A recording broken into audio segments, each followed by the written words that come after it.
Aloha, muy buenas, soy Adrián Bernabeu y te doy la bienvenida a Bitcoinismo.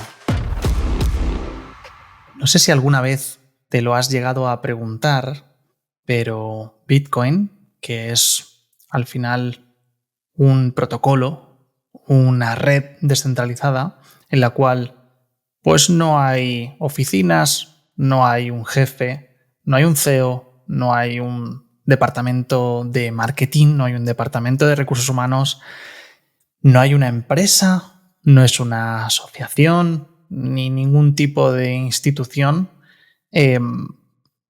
Por lo tanto, ¿cómo puede ser que haya personas trabajando para Bitcoin a tiempo completo o a tiempo parcial, que cobren por su trabajo, que se pongan de acuerdo, que tengan objetivos, que tengan proyectos, que todo esté como debe estar y que incluso el proyecto avance gracias a muchos de los integrantes que hacen que esto sea posible? Si esto nunca te lo has preguntado, te sonará rarísimo, pero si tienes curiosidad por saber cómo funciona todo esto, hoy tengo la suerte de estar con Hernán, desarrollador de Bitcoin. Se dedica a programar en Bitcoin, a hacer pues implementaciones, arreglos, todo tipo de actualizaciones que después nosotros disfrutamos y que gracias a personas como Hernán pues podemos tener un Bitcoin mejorado.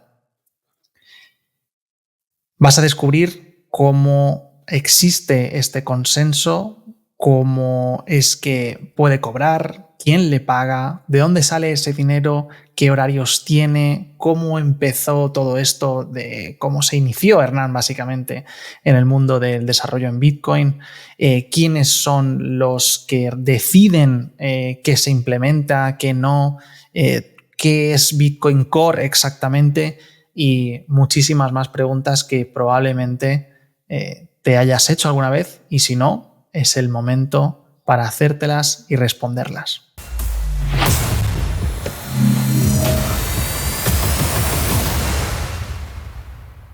Muy buenas, Hernán, bienvenido a Bitcoinismo, ¿cómo estás? Buenas, muy bien, gracias por invitarme. Así que aquí, muy bien, listo para conversar sobre lo que tengas ganas. Pues ya sabes que tengo algunas cosas que me interesan muchísimo sobre tu dedicación dentro de la parte del desarrollo de Bitcoin y nunca he tenido la ocasión de charlar más profundamente con alguien que le dedique tanto tiempo al desarrollo de únicamente Bitcoin, así que me interesa muchísimo todo lo que tienes para contarnos, pero antes siempre me gusta preguntar, pues para quien no te conozca, ¿quién es Hernán? ¿Cuál es tu relación con Bitcoin? ¿Cómo nace ese matrimonio que parece que nunca podemos ya a partir de ese momento de desvincularnos, ¿no?, de Bitcoin? Bueno, soy Hernán Mariño. Online por ahí me ven como Hernán Marino bueno, es ese problema que tenemos con la N de muchos. Es increíble que en el siglo XXI y con las computadoras todavía cueste en algunas plataformas. Pero sí, mi apellido es ese, Mariño. Y bueno, soy ingeniero en informática ya hace algunos años. También tengo alguna maestría en negocios y demás que no es muy relevante con mi trabajo relacionado con Bitcoin hoy en día. Bueno, aunque siempre cada uno tiene un camino, ¿no? Por ahí aprendí finanzas, aprendí algo de economía, se me despertó un interés que estuvo ahí dormido y que más tarde sirvió. Todo tiene influencia en la vida de uno. Y bueno, nada, Bitcoiner ya hace un tiempo relativamente largo, y bueno, empezando a hacer contribuciones al código de Bitcoin desde hace mucho menos tiempo, por supuesto. Soy Bitcoiner desde antes. Para empezar, me gustaría saber qué es lo que te llevó a querer meterte al mundo del desarrollo. O sea, hay muchas personas que al final están más o menos involucradas con Bitcoin, pero no hay tantas que se animen, ¿no?, a meterse en el mundo del desarrollo de Bitcoin y a hacer aportaciones dentro del código y demás. ¿Cómo empezó esto? O sea, ¿cómo te iniciaste? Entiendo que tu propio bagaje ya como desarrollador, pero no sé si eso es realmente relevante o no, y cómo fue ese camino. Bueno, como te decía, soy Bitcoiner hace un tiempo y descubrí Bitcoin y esa pasión y he caído por la madriguera como muchos, como te habrá pasado a ti y a varios otros. Pero siempre fui como usuario, ¿no? Apasionado de la tecnología, de leer y demás, pero como mi carrera profesional iba por otro lado, yo históricamente me desempeñé en dos grandes áreas de la profesión, me negaba a especializarme. He trabajado en seguridad informática y también como desarrollador de software, ¿no? Buena combinación, y, bueno, también para esto. Sí, buena combinación, sí. Para esto es muy buena. Pero bueno, es como que alternaba un par de años en un rubro, otro par de años en otro. Es como que siempre cuando me aburría de algún trabajo, cambiaba y demás. Y bueno, también soy docente, eso sigo siendo con muy pocas horas de dedicación hoy en día, porque mi dedicación principal está en contribuir a Bitcoin, pero también siempre fui docente y en una época con mucha dedicación docente, muchas clases y demás. O sea, en la universidad o en un... En la universidad, docente universitario. Sí. Relacionado con también la programación, informática. Sí, relacionado con esas dos áreas, ¿no? Con seguridad, una materia de criptografía, de seguridad informática y otras relacionadas, en su momento otras, porque eran varias, relacionadas con el desarrollo de software. Bueno, hoy eso está como reducido a un mínimo por mi dedicación, pero sí, en ambas áreas, históricamente en ambas áreas. Sí, bueno, y contestando a tu pregunta anterior... Espera, una pregunta respecto a esto. ¿A tus alumnos les hablas sobre Bitcoin? Entiendo, a veces vienen en contexto, ¿no? Con las clases y demás. ¿Qué opinan la clase más joven, ¿no? Esos alumnos que entiendo, no sé qué edad tienen, más o menos. Estoy en una materia de programación en el primer año de la ingeniería, que son casi niños de la escuela secundaria, y después estoy en otra de seguridad informática al final de la carrera. Y es ahí donde les hablo de Bitcoin, porque esa materia, no en esa, pero en una materia anterior que antes dictaba y ahora ya no, se ven fundamentos de criptografía, y en esta que es como la seguridad informática aplicada, digamos, se ven casos de uso y aplicación de la criptografía y de la seguridad. Y bueno, dentro de eso, Bitcoin es un caso hermoso, porque antes de Bitcoin, todo lo que es cifrado y demás, para todos los que somos personas de a pie y que no somos espías, no existía, era solo una página con un candadito en un navegador web cuando veíamos que esa conexión está cifrada y no había muchas más aplicaciones de la criptografía para el usuario cotidiano. Pero bueno, Bitcoin utiliza funciones de hash profundamente, utiliza firma digital y un montón de cosas que van muy bien con la materia.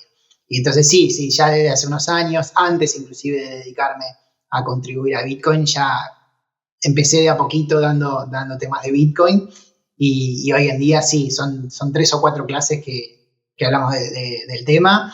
Y la primera clase es un poco graciosa o un poco rara para mis alumnos porque me la paso hablando de historia del dinero, de economía, de cómo funcionan los bancos centrales, un montón de cosas que donde los alumnos dicen que tiene que ver esto que esta materia. Digo, paciencia que es la base para ver por qué Bitcoin existe, por qué Bitcoin soluciona esos problemas y luego vemos la criptografía o la parte técnica que defiende esas propuestas de Bitcoin. Qué bueno. Pero sí, vemos. O sea, ahora inspileando a los más jóvenes, ¿no? Pero ¿y qué opinan?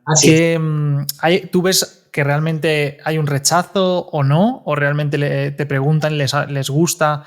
¿Ves luego que algunos de ellos profundizan más? ¿O cómo es? ¿O simplemente porque es el profesor Hernán que cuenta eso? Y entonces, ¿cómo lo vives? Sí, no, bueno, vivimos en una época donde las generaciones de jóvenes son un poco apáticas y un poco raras y un poco difíciles de leer, ¿no? Entonces le prestan el interés necesario porque saben que va a ser evaluado, que tienen que aprobar y que tienen que superar eso y demás. Y es difícil encontrar como una profunda pasión en esas cosas, sobre todo que, bueno, es un tema dentro de varios que se dan en esa clase, ¿no?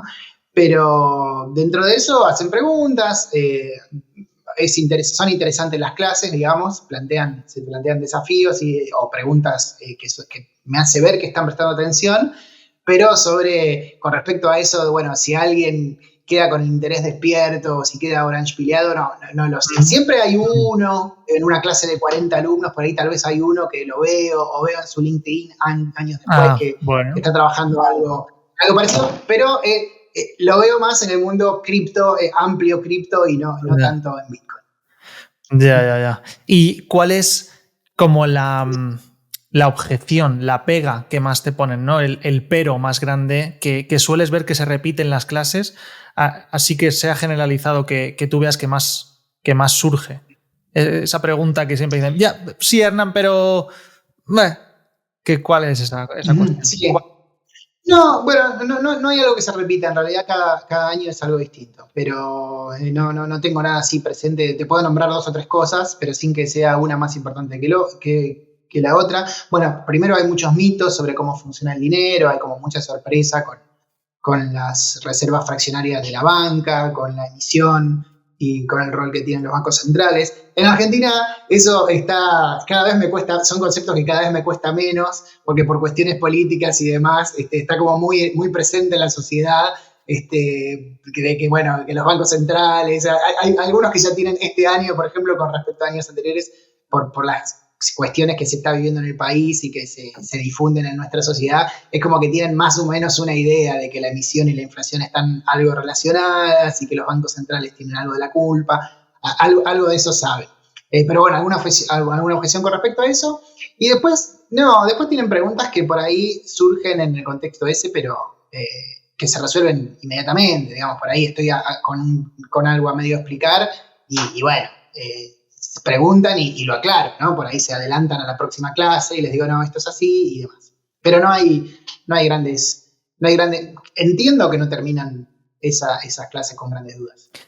Vale, entonces, retomando, ¿cuál fue ese camino hasta llegar a formar parte de los desarrolladores de Bitcoin? ¿Qué sucedió? Bueno, estaba en un momento de mi vida como que quería hacer un cambio laboral y no sabía realmente para dónde ir. Y comenté justamente en un congreso de Bitcoin donde había varios conocidos, era fuera de Argentina, pero había varios argentinos que conozco.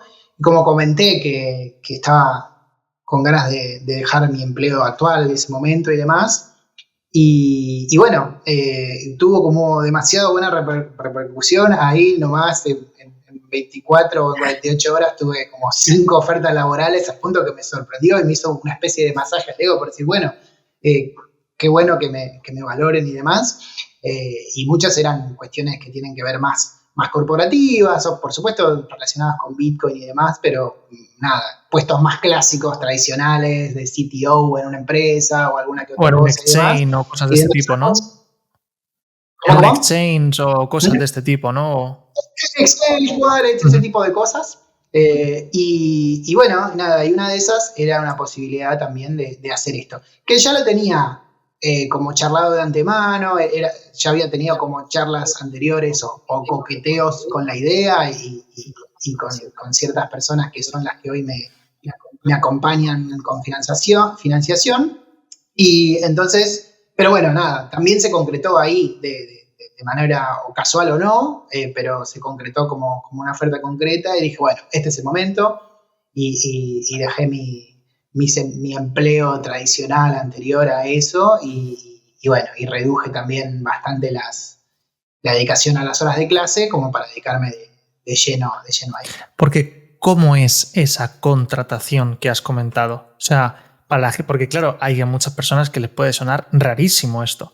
Bitcoin no es no es una empresa, no tiene empleados, no hay una entrevista, no hay una oficina a la que vas a que te hagan una entrevista de trabajo. ¿Cómo es eso? No está el señor Satoshi que me contrate, sí, es cierto. No hay un departamento de recursos humanos ni nada así. Entonces, ¿cómo te eligen, Hernán? Exacto. Así es. Bueno, es interesante y bueno, aprovecho para comentar un poco esto, cómo funciona. Si suena raro o difícil de explicar, suena más raro aún para quienes no conocen Bitcoin. Por eso. ¿No? Yo le explico a mi familia cómo es que vivo y bueno, no entienden nada. Entonces a veces lo explico con analogías o con con pequeñas mentiras con fines didácticos para que lo entiendan, porque es muy raro para el que no está en ese rubro. La realidad es que, a diferencia de otros proyectos cripto, digamos, Bitcoin no tiene ni empresa, ni dueño, ni un jefe de recursos humanos, ni nada, ni un CEO, ni nada, más allá de algunos chistes o memes que siempre vemos por ahí. Todo eso no existe, y realmente el desarrollo en Bitcoin es muy, muy colaborativo y muy abierto. Además de ser de código abierto, esto es absolutamente democrático, donde nadie tiene la palabra final y demás. Esto tiene algunas cosas buenas y también tiene algunas cosas malas en el proceso, que después podemos charlar.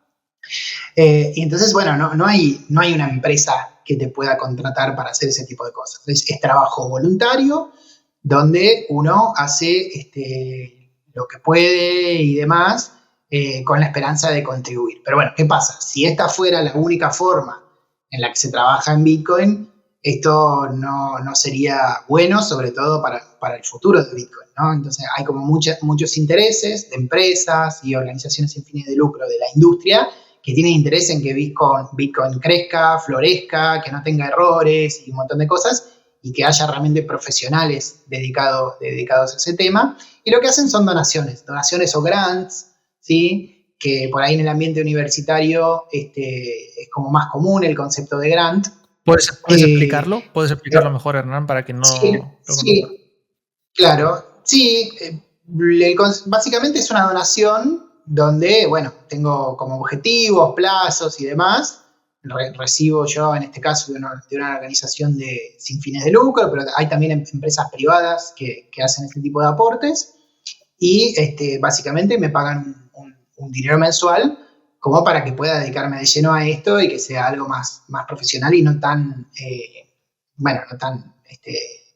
ad honorem o esporádico o voluntario. Entonces, ese tipo de cosas permiten que me dedique de lleno a esto. Entonces, para entenderlo, va como por proyectos, o sea, es decir, ¿se ponen unas condiciones con un presupuesto concreto o cómo es?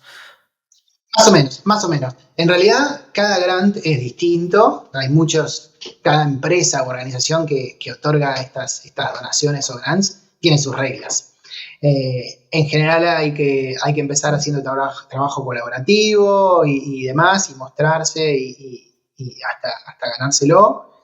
Y luego uno tiene que, postularse a alguna de estas organizaciones, que no son miles, ¿no? Son realmente pocas, pero que donan dinero para que muchas personas hagan esto.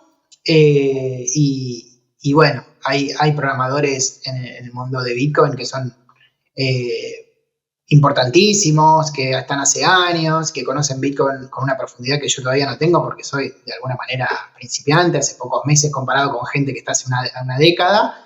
Entonces, y esos tienen reciben varios grants o grants así suculentos y demás, pero bueno, hay todo como una especie de carrera en ese mundo que uno puede hacer, donde tiene que ganarse esas cosas, y bueno, por supuesto que yo empecé desde cero, tuve la oportunidad de conseguir un grant que me permita iniciar. Y con respecto a las condiciones que preguntabas, depende de cada organización. En general, les importa más lo que hiciste antes que lo que haces después. Tienen un plazo, que a veces es 6 meses, 1 año. Hay algunas que pagan mensualmente, hay otras que pagan un único monto. Te digo, ok, por 1 año te tienes que dedicar al desarrollo de Bitcoin y te dan un único pago. Algunas tienen distintas reglas. Y bueno, al final de ese periodo hay una especie de informe. Algunas ponen objetivos, otras dan más libertad. Algunas ponen objetivos y cuando uno hace la postulación para ese grant, uno tiene que decir, ok, bueno, me estoy pidiendo un grant, me estoy postulando para focalizar mi trabajo en tal cosa. Bitcoin tiene como varias áreas, varias o nichos de especialización donde se puede hacer desarrollo. Y bueno, hay algunas que piden eso, hay otras que dan más libertad y demás. Y bueno, más o menos así funciona. Después del trabajo, una vez establecidos esos objetivos, es como bastante libre. Bastante libre y bastante solitario. Yo, por mi forma de ser y de trabajar, me busco contactos, trabajar con alguien, ayudar a otros desarrolladores y sumar a amigos a que se inicien en este camino, bueno, ese tipo de cosas, porque sí, digamos, no es como un trabajo remoto cualquiera. En un trabajo remoto tradicional de una empresa, uno siempre tiene un jefe y siempre tiene una reunión y tiene un horario y tiene que terminar algo, tiene un deadline para terminar algo para el viernes o para el martes o para cuando sea y demás. Acá no.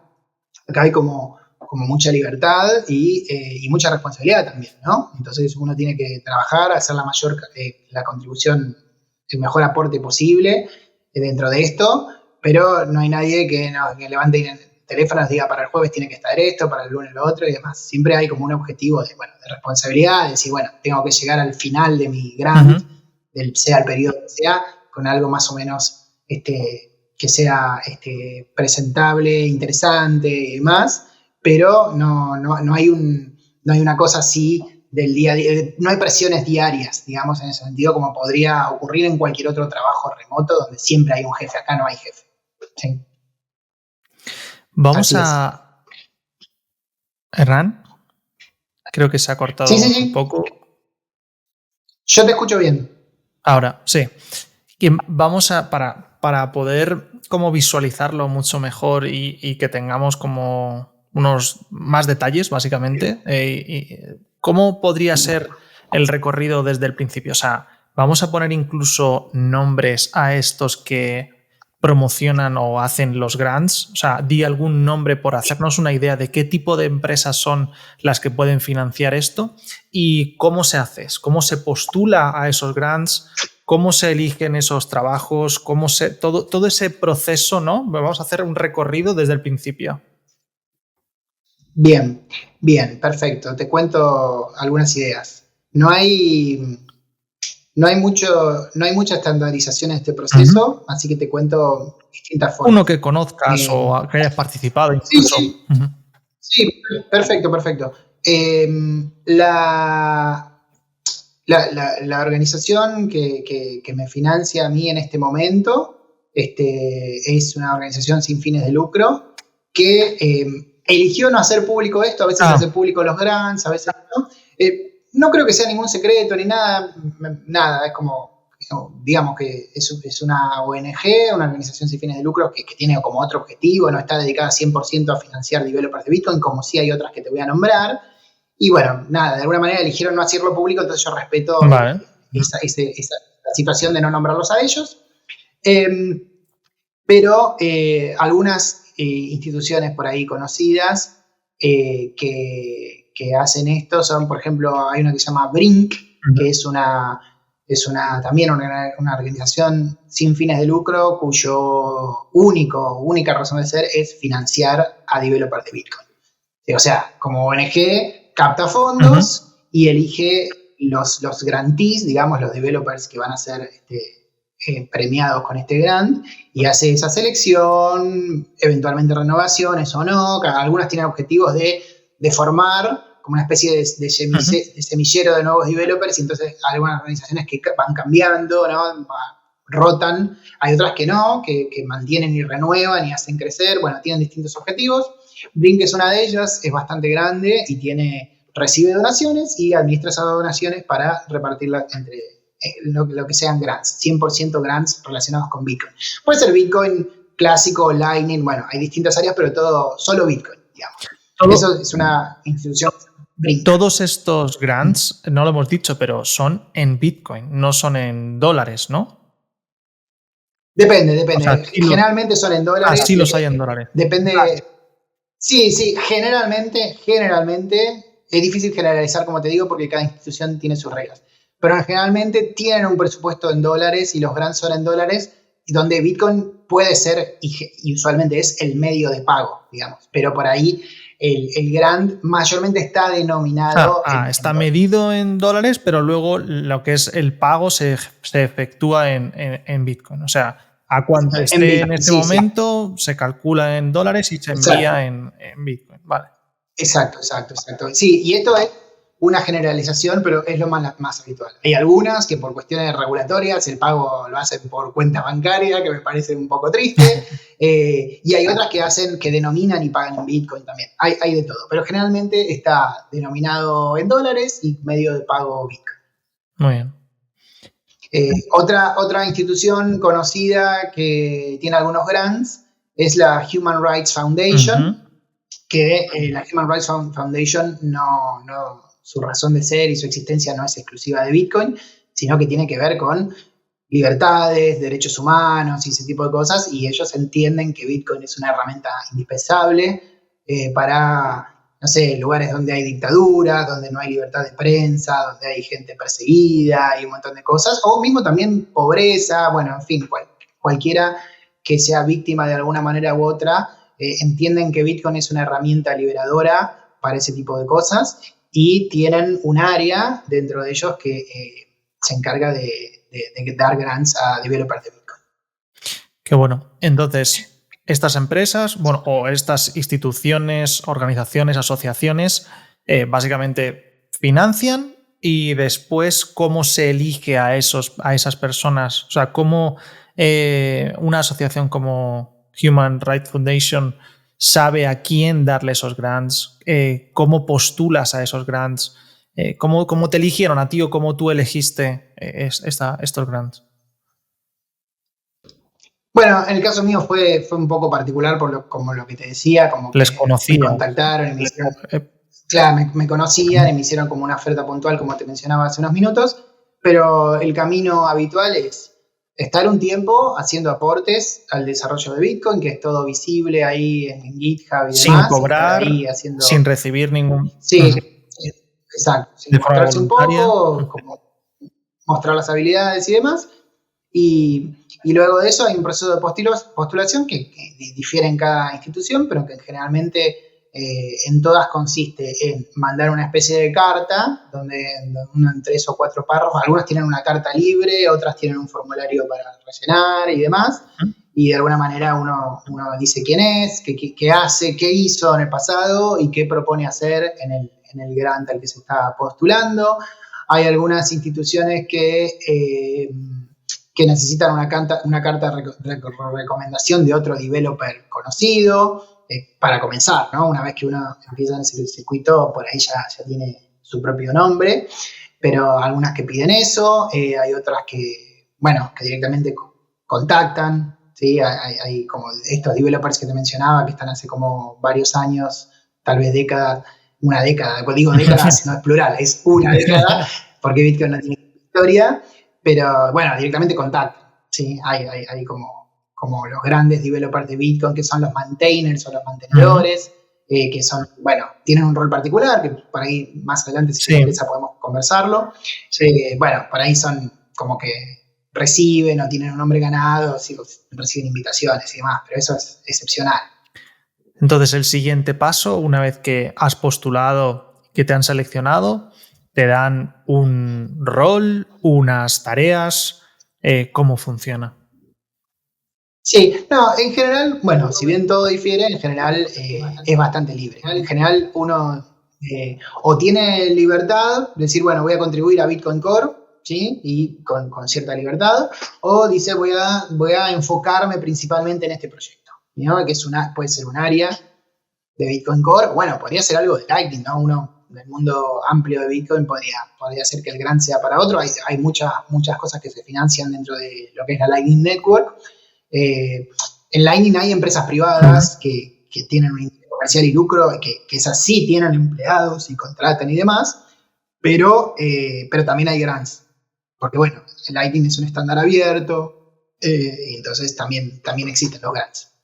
Y uno, básicamente, si uno hizo una propuesta de trabajar en un proyecto puntual, dentro de Bitcoin Core puntualmente se le llaman proyectos a estas cosas, son como áreas de funcionalidad donde hay un interés de que se desarrolle fuerte en los próximos meses. Son áreas que, como todo en Bitcoin, se vota y demás. Y hay algunas cosas que de vez en cuando tienen un protagonismo más fuerte dentro del desarrollo. Y uno puede proponer o colaborar con eso, con un proyecto que lidera otra persona, y colaborar con un proyecto particular. O a veces, si uno tiene tiene más experiencia y más trayectoria, que por ahí no es mi caso, por ahí podría proponer un proyecto nuevo, decir, bueno, yo quiero que esto esté en Bitcoin, quiero que esta funcionalidad esté en Bitcoin y propongo empezar desde cero eso y ponerme al hombro toda la enorme responsabilidad y la carga de hacer eso y liderar esa cosa. Y entonces, bueno, nada, si ese proyecto es de interés, hay proyectos que están siempre vigentes en Bitcoin, hay como distintas áreas o nichos que están siempre presentes y que siempre se necesita trabajo, y después hay cosas nuevas. Entonces, uno propone, dice, bueno, voy a colaborar en la parte de lo que sería, no sé, el mempool, el área donde están las transacciones pendientes de confirmación, que es el mempool. Bueno, esto es un área de trabajo y hay gente que se especializa en mempool, ¿sí? Hay otra área, por ejemplo, que te menciona, que es el protocolo peer-to-peer, que es el lenguaje que usan los distintos nodos de Bitcoin para comunicarse entre sí. Está relacionado con mempool y con otras cosas, ¿no? Y hay otra gente que dice, bueno, me voy a enfocar en esto. Hay gente que dice, no, bueno, me voy a enfocar en otra cosa. Por ejemplo, hay algo, este año tiene como mucha fuerza un proyecto nuevo. Los que te mencioné recién son los tradicionales y los que siempre tienen cosas para hacer, ¿no? Y hay otros más, por supuesto. Pero, por ejemplo, hay estos proyectos que tienen como que en algún momento son nuevos y en algún momento, como ahora, tienen como más fuerza y eventualmente salen, ¿no? En la próxima versión de Bitcoin Core o en alguna de las siguientes, si no es la próxima inmediata, dice, bueno, Bitcoin Core ahora tiene esta nueva funcionalidad. Entonces, por ejemplo, uno de esos proyectos que está ahora es los de Silent Payments, ¿sí? Serían como pagos silenciosos, que está como teniendo mucha fuerza porque bueno, nada, es interesante, hay interés y demás, y bueno, da mucha privacidad a las transacciones, y entonces, bueno, por ejemplo, hay gente que está trabajando mucho en eso ahora. Pero ese proyecto se va a trabajar con fuerza por unos meses, va a salir online en Bitcoin Core en alguna versión, y una vez que eso esté online, los meses siguientes va a haber mucho trabajo también, porque siempre hay que corregir errores, agregar funcionalidad, ajustar detalles y demás, y después llega un momento en que eso, cuando esté esa funcionalidad cerrada, va a estar como en un modo de mantenimiento donde el foco o el esfuerzo de la mayoría de los que hacemos algún tipo de contribución por ahí pasa a otro proyecto, a otra cosa, ¿no? Porque no necesita tanto. Porque esa diferenciación que has hecho, o sea, antes has nombrado los maintainers, ¿tiene que ver con esta diferenciación que cuentas de lo nuevo y lo viejo o no? ¿No tiene un maintainer mantiene lo que ya estaba hecho o no tiene que ver con este concepto? No, no tiene que ver, y quiero aprovechar para contarte un poco el rol de estas personas, porque es importante y porque también hay muchos mitos alrededor de ellos, o sea, esos mitos y ataques contra su rol, inclusive, así que voy a hacer una pequeña defensa del trabajo que porque hacen. Porque tú no entras dentro de los maintainers, ¿no? O sea, no. Vale, pues vamos a definirlos, claro. Y ya. Sí, por supuesto que no. Los maintainers son 6 o 7 personas, a veces 5. Bueno, hay una cantidad que más o menos está en ese orden de esa cantidad de personas, que hay épocas que puede haber alguno más, a veces uno menos, que en general son personas que tienen una vasta experiencia dentro del desarrollo de Bitcoin, porque eso hay que ganárselo, ¿no? Como todo de manera muy democrática, bueno, las personas que tienen muchísima experiencia dentro del desarrollo de Bitcoin, años de haberse ganado su respeto y sus contribuciones y un montón de esas cosas, nada, como te digo, muy pocas, contados con los dedos de una mano, alguno más, son los que llegan a ese rol que también democráticamente se decide quién participa y no, y esas personas tienen como un rol especial dentro del desarrollo de Bitcoin, que es el siguiente. En cualquier proyecto de open source, digamos, hay un montón de contribuciones. Pero todos los proyectos open source, menos Bitcoin, uno puede ser, por ejemplo, no sé, Linux, el sistema operativo Linux, o no sé, el navegador web Firefox y demás. Hay muchos proyectos de open source. Pero todos tienen atrás como una empresa o un líder claro, o una organización y demás que dice, ok, esto entra en Linux o esto no, o esto entra en Firefox o esto no. O hay una organización así como piramidal de decir, queremos esta funcionalidad, o no, y ese tipo de cosas. O sea, hay como una estructura clásica, piramidal, empresaria o organizativa, si se quiere. En Bitcoin eso no es así, pero tiene que haber... ¿Cómo? Jerárquica, ¿no? O sea, que... Sí. Claro.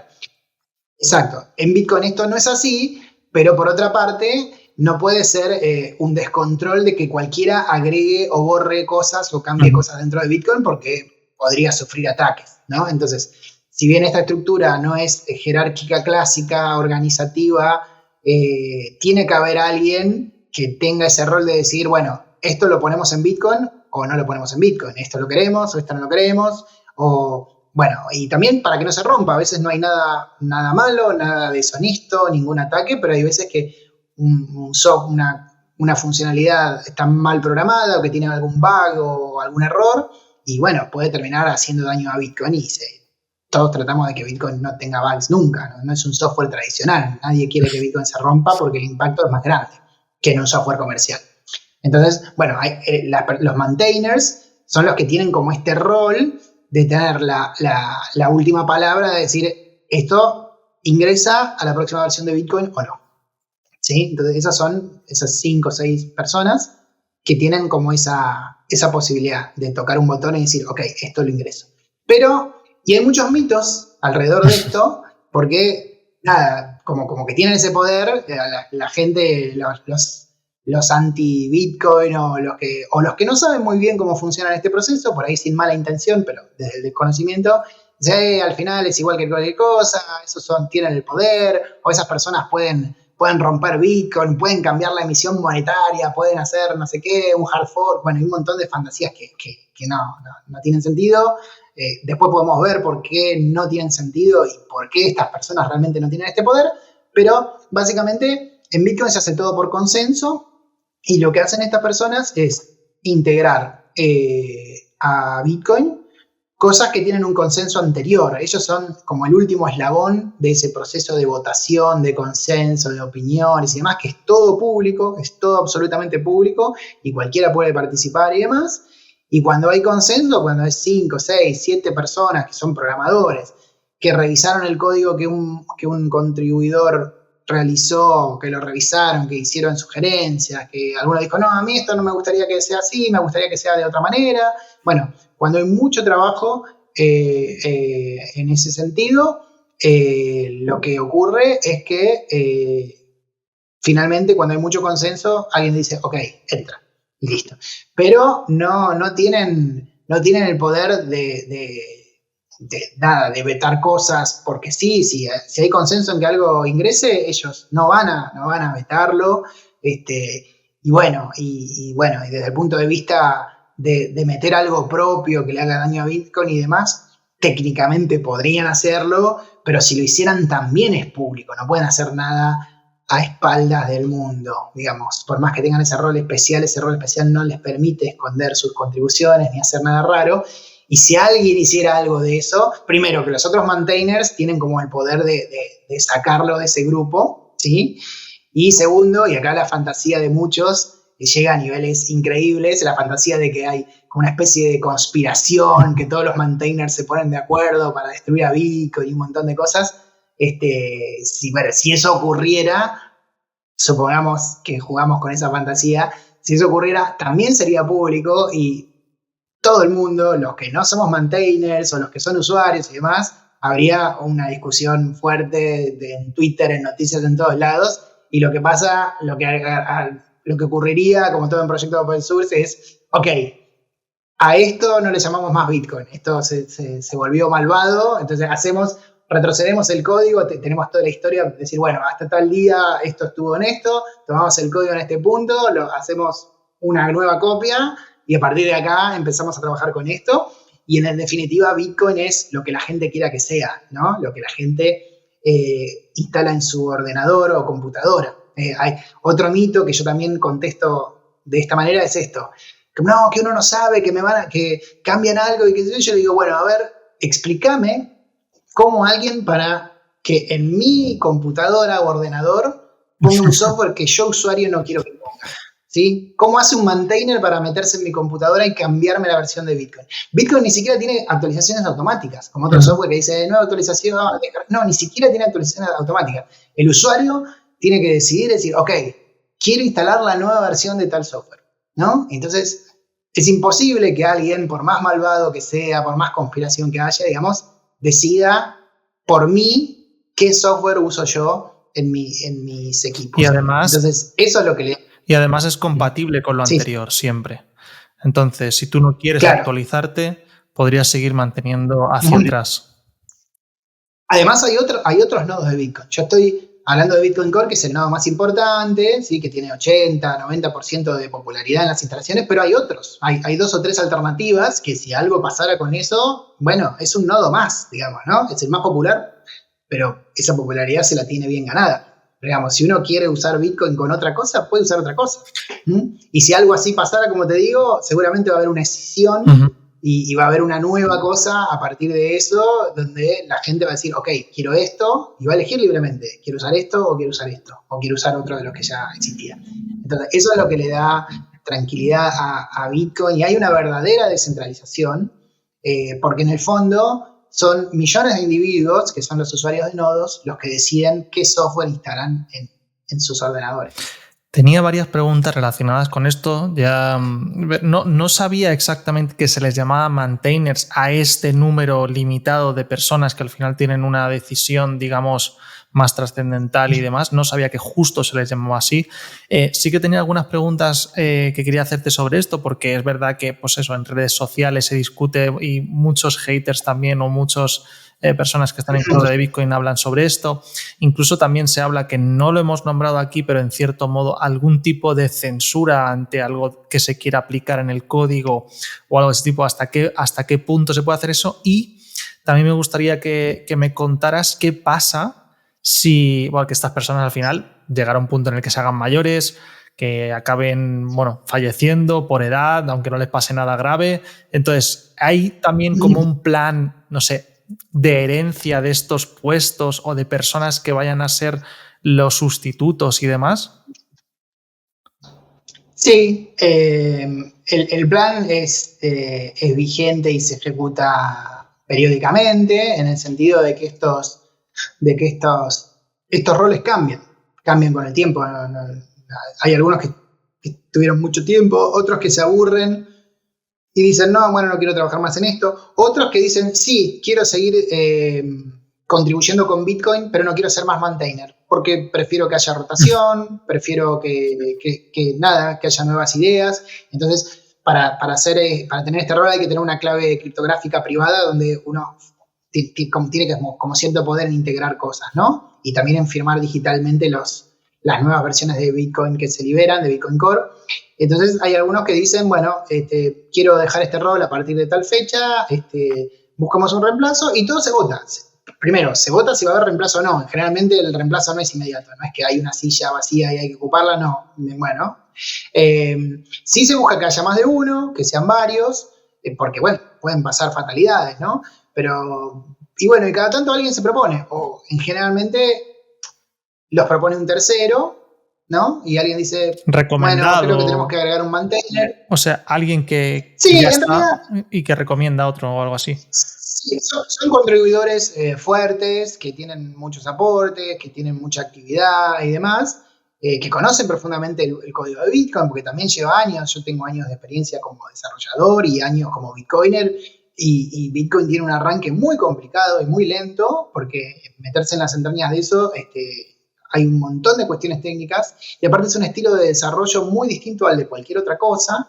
Entonces, bueno, hay cosas que la gente que generalmente tiene muchos años y mucho conocimiento de Bitcoin puede hacer. Y en general lo proponen sus otros developers, pueden ser los mismos maintainers u otros, porque todas las reuniones son públicas y se pueden opinar.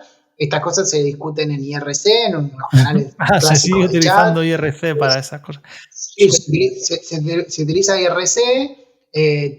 Hay reuniones semanales de programadores en IRC, más de una. Hay como una reunión principal y reuniones por proyecto. Bueno, también hay listas de correo electrónico y demás. Y también dentro de GitHub, que es donde se almacena el código de Bitcoin, hay también discusiones públicas que son estilo foro, ¿no? Estilo foro de discusión. Y entonces ese tipo de lugares se discute. En general, en las reuniones de IRC hay como una cosa más informal, como más parecida a una charla. Entonces esos temas surgen ahí, pero están grabadas, queda un log, un registro de todo lo que se charla. Ese registro es público, cualquiera puede ir a ver lo que se conversó cualquier día.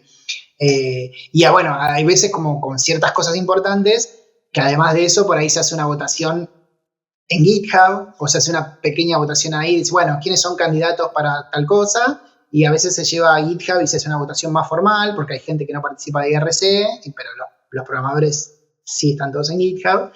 Hay cosas que no, hay cosas que se cierran en IRC, pero todo muy consensuado, anunciado con semanas de anticipación, votado, discutido con argumentos. Cuando uno avala a alguien o quiere vetar a alguien, tiene que decir por qué y demás. Y bueno, y hay todo un proceso ahí por IRC, por listas de correo electrónico y demás, para ese tipo de cosas. Y también hay otras cosas que se votan, por ejemplo, estos proyectos que yo te decía, los silent payments o cualquier otro de estos proyectos que dice, bueno, queremos ponerle fuerza a esto. Los próximos 6 meses necesitamos enfocarnos en 2 o 3 cosas. Esos proyectos también se votan. Se discuten en IRC y se votan en GitHub. Y cuando hay un acuerdo también se anuncia, bueno, los proyectos prioritarios se les llaman, los proyectos prioritarios los próximos 6 meses son estos. 1, 2, 3. Agradecemos a todos los developers que enfoquen sus colaboraciones sobre estos temas. Entonces todo eso funciona más o menos de esa manera. Pues yo personalmente no he hecho contribuciones de código, pero he hecho otro tipo de contribuciones. De hecho, creo que este podcast, ¿no?, de Bitcoinismo también es parte de esa contribución a Bitcoin, pero en mi caso estuve traduciendo junto a otros pioneros españoles lo que se llama, que se puede descargar gratuitamente, el libro de Satoshi, que básicamente son todos los posts originales desde que empezó a escribir Satoshi de forma pública y recogidos y traducidos de forma cronológica.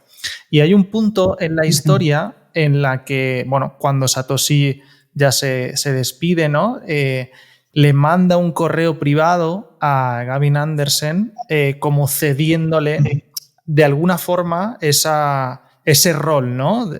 Y me gustaría preguntarte ¿en qué consiste eso? ¿Qué es lo que realmente le da de potestad o de autoridad? ¿Qué tiene de poder, en cierto modo, Gavin? Que entiendo que a lo mejor incluso puede ser uno de estos maintainers, entiendo, a día de hoy incluso, no lo sé.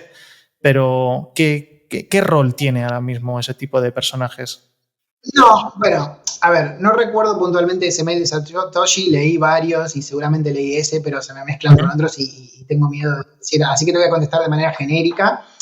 Cuando Satoshi se retira, quiere asegurarse, se retira obviamente del público, ¿no? Todos escuchamos que sigue por ahí haciendo contribuciones con otro nombre, o no, o tal vez no, pero cuando se quiere retirar un poco que me parece súper noble, ¿no? Lo mejor que hizo Satoshi fue crear Bitcoin y lo segundo mejor que hizo fue desaparecer. Totalmente. Porque Bitcoin es lo que es porque no tiene un líder claro. O sea, si Satoshi siguiera participando, mandando mails y demás, su palabra sería la última palabra. Claro.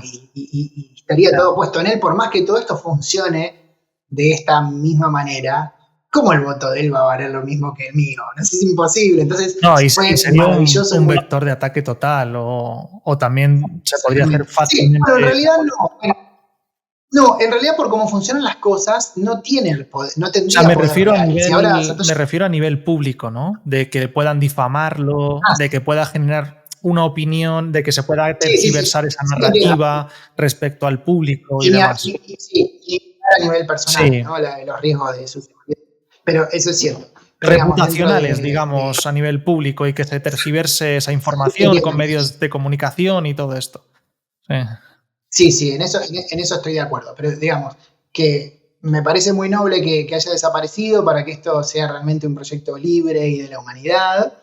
Pero bueno, antes de hacerlo, él quería asegurarse que esto no fracase, que esto que esté en buenas manos, que hay alguien que tome la posta y que continúe. Y en ese momento era Gavin esta persona.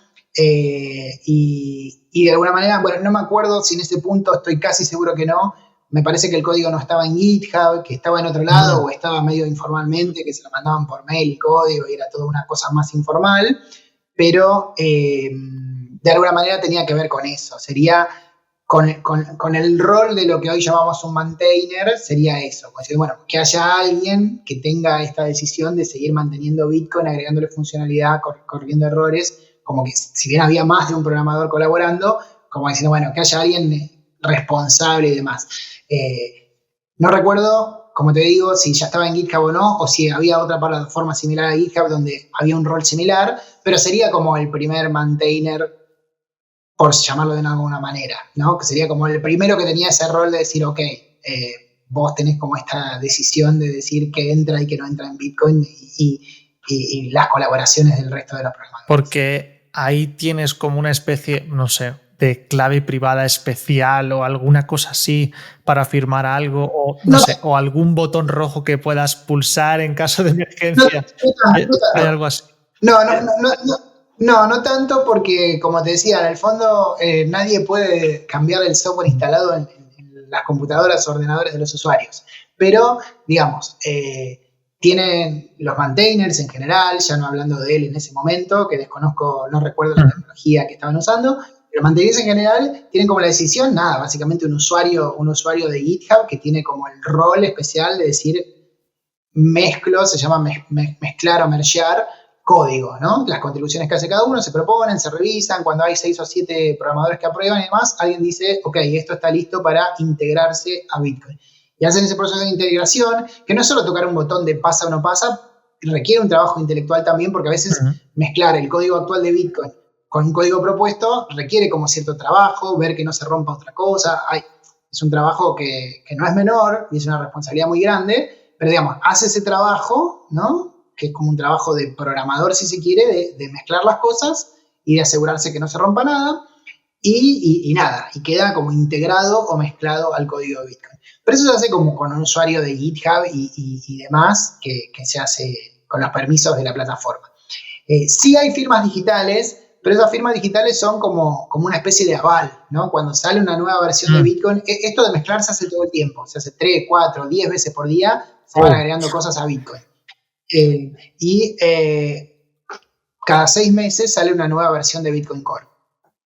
Entonces, en ese momento, se pone, también hay acuerdo y también hay consenso en esto de decir, bueno, hasta acá llegamos, tal día, a tal hora, no se mezclan nuevas funcionalidades, congelamos lo que va a ser la próxima versión y las nuevas funcionalidades van a ir en la siguiente, ¿no? Pero dice, se hace se llama congelar, el verbo que usamos, y decimos, bueno, a partir de tal día se congela y se hace como una versión de prueba que está meses testeándote, está 1, 2, 3 meses donde todo el mundo prueba esa futura versión de Bitcoin Core, todos los programadores, los usuarios, en la última parte del proceso, al principio no, pero en la última parte del proceso, antes de que la versión salga, los usuarios pueden participar también. Y todo el mundo trata de romperlo, ponemos mucho esfuerzo en probar y todo ese tipo de cosas para que no tenga errores, básicamente. Y bueno, llega un momento en que esa versión se libera. Está todo bien, si hay algún error en ese proceso, se corrigen los errores, por supuesto, en ese periodo de un par de meses se corrige todo, y hasta que queda una versión lista para liberar. En ese momento se libera, y se libera al público, y lo que hacen ahí los maintainers es firmar digitalmente eso, pero es una especie de aval informal, digamos. Hay un esquema de firma electrónica, donde firma digital, donde dice yo firmo este binario, este ejecutable que cada uno va a tener, se firma el de Mac, el de Windows, el de Linux, lo que sea.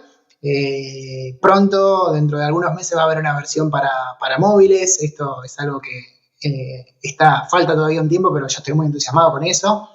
Pero bueno, se firma cada una digitalmente eso, y el usuario que quiere verificar esa firma lo hace, pero es de manera voluntaria, es el que desconfía, dice, bueno, antes de instalar Bitcoin, verifico las firmas de los maintainers, y corre un procesito en su ordenador y dice, bueno, sí, este es el software correcto que los maintainers avalaron. Pero en el fondo es un proceso de confianza, ¿no? Si uno confía en ellos, lo hace, y bueno, ese proceso de verificar la firma es más que nada para que el usuario no sufra ataques en tránsito, ¿no? Que alguien haga un phishing y me reemplace el código de Bitcoin, tiene más que ver con eso, ¿no? Te iba a preguntar otra cosa, pero me ha creado más curiosidad lo que has comentado ahora de que te hace ilusión que haya esta versión móvil. Me puedo imaginar por dónde van los tiros, pero quiero que me lo cuentes tú, qué es lo que tiene de especial y cómo se lo puedes contar a alguien que no se imagine O que a lo mejor alguien piense, pero es como una especie de app y aún después de 10 años Bitcoin no tiene una app, o no sé, que alguien se imagine algo extraño, ¿cómo se lo puedes pues explicar, ¿no? Para que lo entienda? Sí, bueno, te puedo mostrar, acá tengo una futura versión de un nodo de Bitcoin que se está conectando a la red y demás. Falta mucho tiempo para esto, no se entusiasmen, tal vez un año o tal vez más, pero bueno, es algo en lo que se está trabajando, no sé qué también se puede ver ahí con la cámara, pero bueno, se está conectando, se está conectando y sincronizando la blockchain. No, bueno, Sí, decime, para que la Sí. gente lo entienda, ¿qué diferencia puede haber entre un nodo, como lo que estás mostrando, y una wallet, sin más? Y también Sí. hemos estado nombrando en muchas ocasiones Bitcoin Core, pero hay mucha gente que no sabrá lo que es Bitcoin Core y que no entenderá la diferencia con, oye, pero ¿esto qué es? ¿Otra criptomoneda diferente? ¿Otro Bitcoin? Bien. O sea, para Sí. aclarar a la gente que se pueda hacer una idea mejor. Está bueno aclarar, hay muchas cosas para aclarar, vamos de a poco.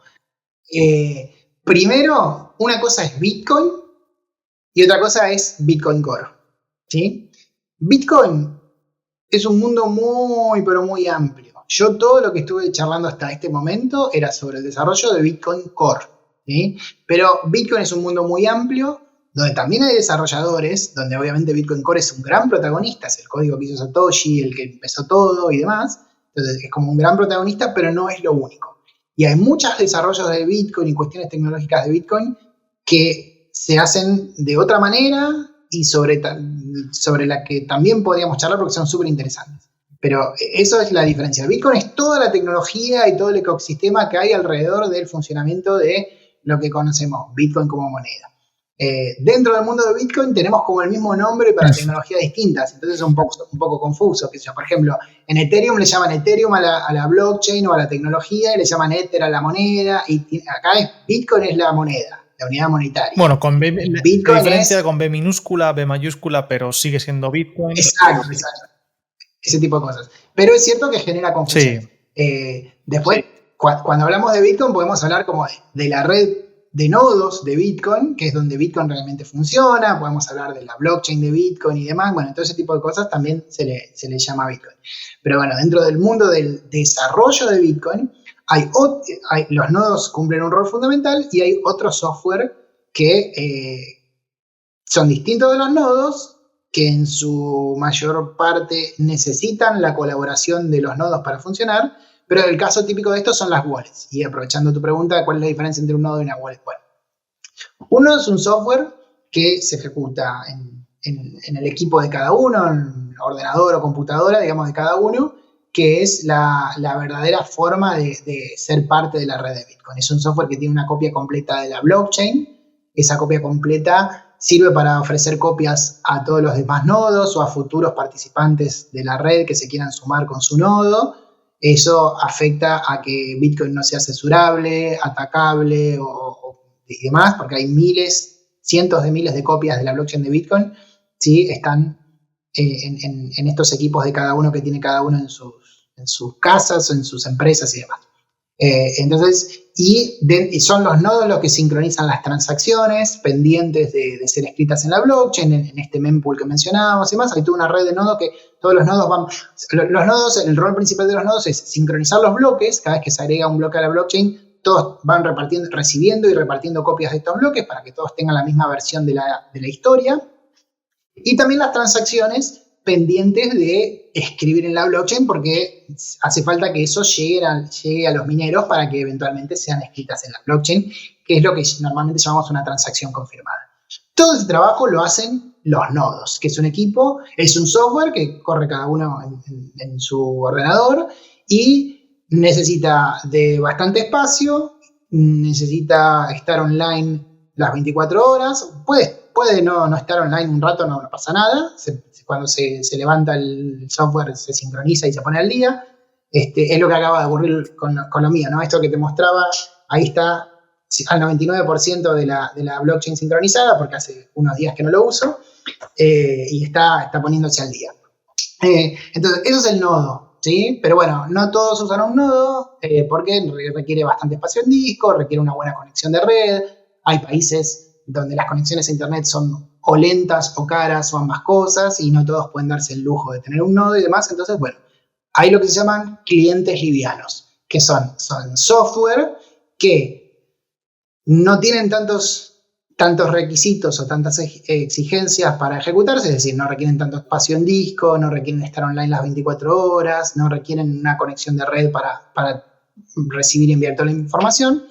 Y el ejemplo más clásico de los clientes livianos son las billeteras o monederos o wallets que nosotros tenemos usualmente en nuestros móviles. El móvil es un ejemplo de hasta esto que te estoy mostrando, donde no podría haber un nodo completo en un móvil.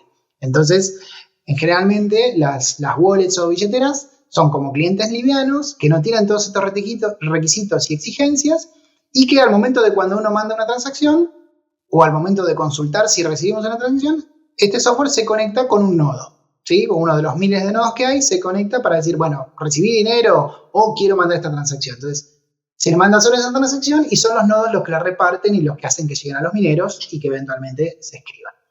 Entonces, estos son clientes, se les llaman clientes livianos y generalmente son las wallets el ejemplo más común de esto. Entonces, esa es básicamente la diferencia entre wallets y nodos. Y bueno, hay otros clientes o hay otro software accesorio que alguno podría necesitar. Por ejemplo, los exploradores de bloques que uno a veces consulta online para ver la historial de las transacciones, de las direcciones. Bueno, obviamente necesitan de un nodo para hacer todo esto, pero bueno, el software que uno ve en un sitio web es un software distinto que se conecta con un nodo para intercambiar información y mostrar. Entonces, estos son estos ejemplos. En el caso puntual de lo que te muestro, es un proyecto que, como te digo, falta mucho tiempo, es de que haya un nodo completo en el móvil. Y para eso hay que hacer un montón de optimizaciones, porque la idea es tratar de reducir estas exigencias de espacio, de conexión y de ancho de banda, para que esto sea práctico de tener en un móvil o teléfono celular. Entonces, esa es la idea y es un proyecto. El proyecto a largo plazo es que haya un nodo completo de Bitcoin en el móvil y además una wallet integrada. Los nodos de Bitcoin tienen una wallet integrada y bueno, obviamente si llevamos eso a un móvil, la idea es que también lo tenga. O sea, esto entiendo que es una versión beta de lo que saldrá. Sí. Y bueno, sí. ¿Tú cómo lo has conseguido? Sí, casi alfa, diría. Es demasiado alfa. ¿Y cómo lo has conseguido esto para poder tenerlo? No, porque digamos, cualquiera lo podría conseguir. Lo que pasa es que los que trabajamos con esto y colaboramos, o sea, yo esto lo tengo acá porque ayudo a testearlo o hago cosas y ese tipo de cosas. Puntualmente con esto no contribuí mucho en este proyecto. Es uno de los tantos proyectos que tienen Bitcoin.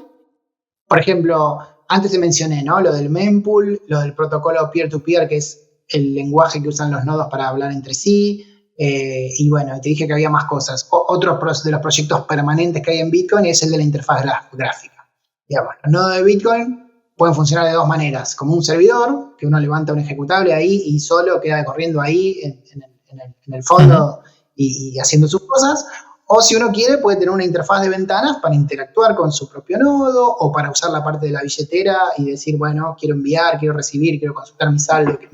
Entonces, el proyecto de interfaz gráfica de Bitcoin es un proyecto aparte y es como un módulo en sí, de que también necesita colaboraciones y demás. Yo ahí hice algunas contribuciones en ese proyecto porque a nivel personal me interesa que Bitcoin sea usado por el usuario común, ¿no?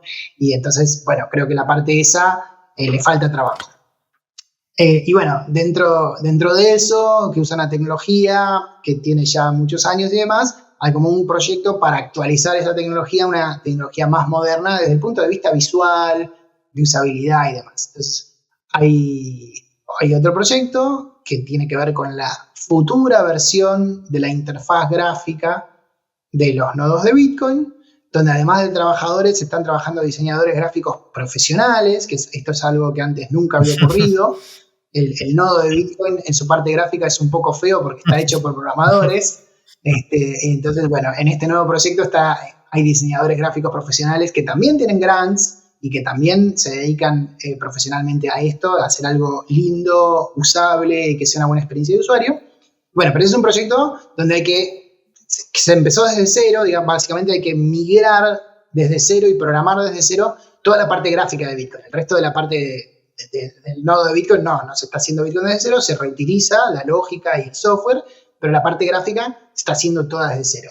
Y este nuevo proyecto, que utiliza una tecnología más moderna y demás, incluye, como una curiosidad si se quiere, la posibilidad de que pueda ejecutarse en un móvil. ¿Sí? Pero esto que yo estoy mostrando acá es lo mismo que uno podría tener en el ordenador, que es la versión futura y que todavía le falta mucho desarrollo, pero que en algún momento va a estar y que todos vamos a ver, a poder ver y usar. Y además de pues contribuir en cierto modo a la descentralización, porque si está en móviles es más fácil, ¿no?, que se distribuye y demás, ¿qué es lo que más ilusión te hace de esto en concreto? O sea, ¿por qué te hace tanta gracia o tanto?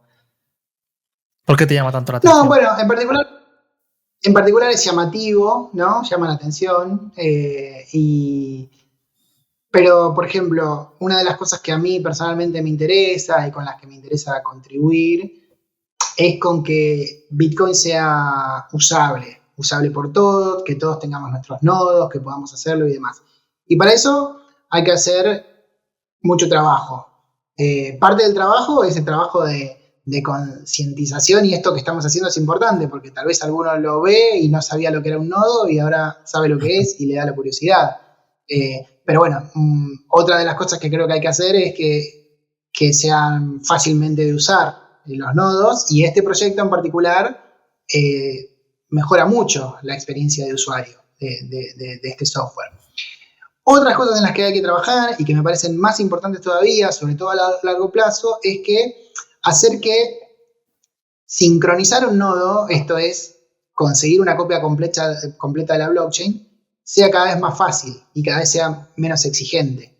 Y que gente que tenga equipos viejos o que tenga poco dinero o con una Raspberry Pi, que es un equipo muy barato y de poca potencia, pueda funcionar Bitcoin porque tal vez en algún lugar de África o Cuba no pueden acceder a otra cosa por una cuestión de dinero y demás. Entonces, es muy importante que Bitcoin sea usable, no solo por una cuestión de usabilidad de interfaz gráfica de usuario, sino que sea usable por todos, en equipos baratos, que no haga falta una conexión a internet cara y súper veloz, que funcione en conexiones lentas, que funcione con discos rígidos pequeños, que funcione con un montón de cosas.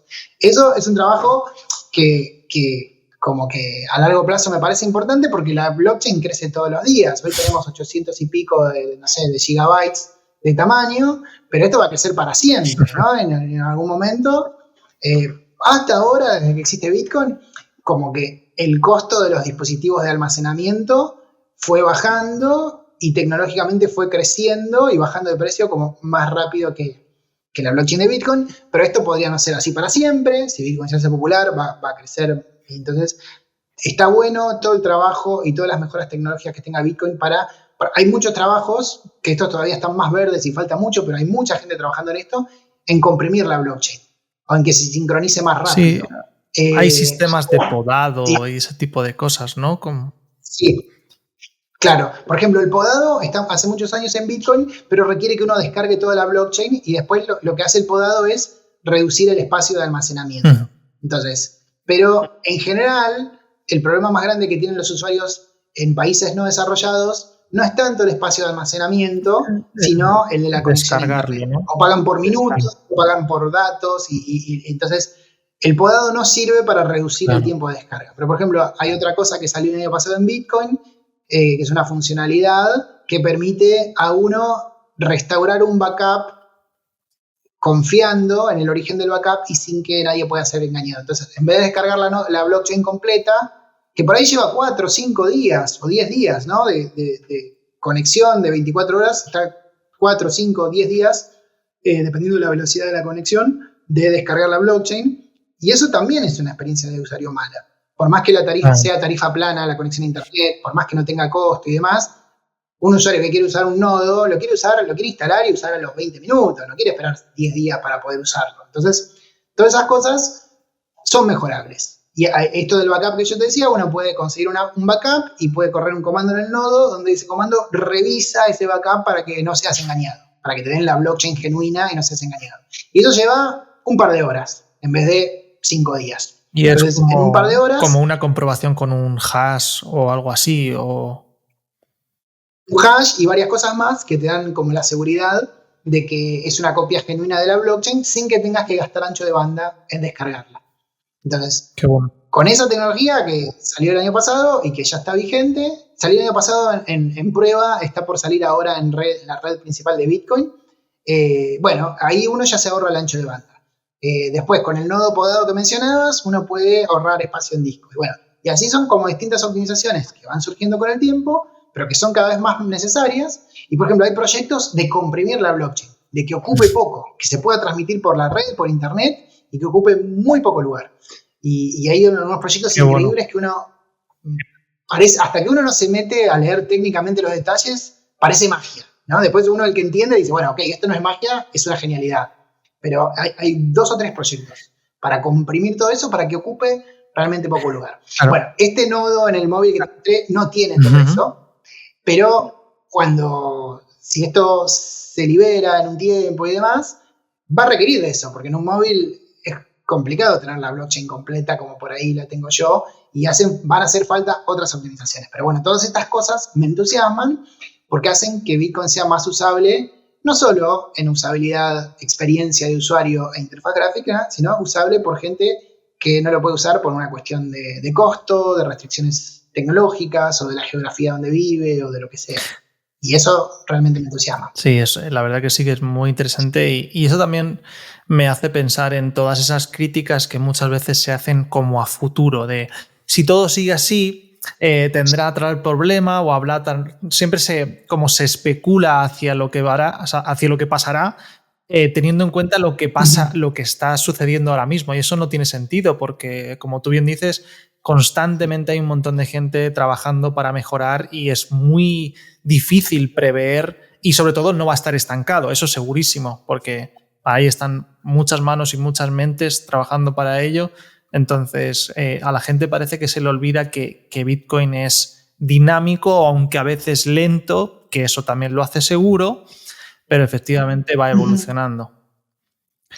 Sí, y eso, si querés, podemos dedicar un par de minutos a hablar de esto. Me parece un concepto interesante.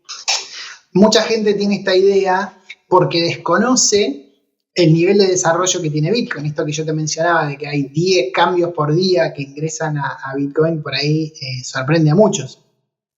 Y esta sorpresa tiene que ver con que hay como 2 tipos de cambios, ¿no? Y acá tiene que ver la diferencia de Bitcoin Core y de Bitcoin con mayúscula que hablábamos antes, ¿no?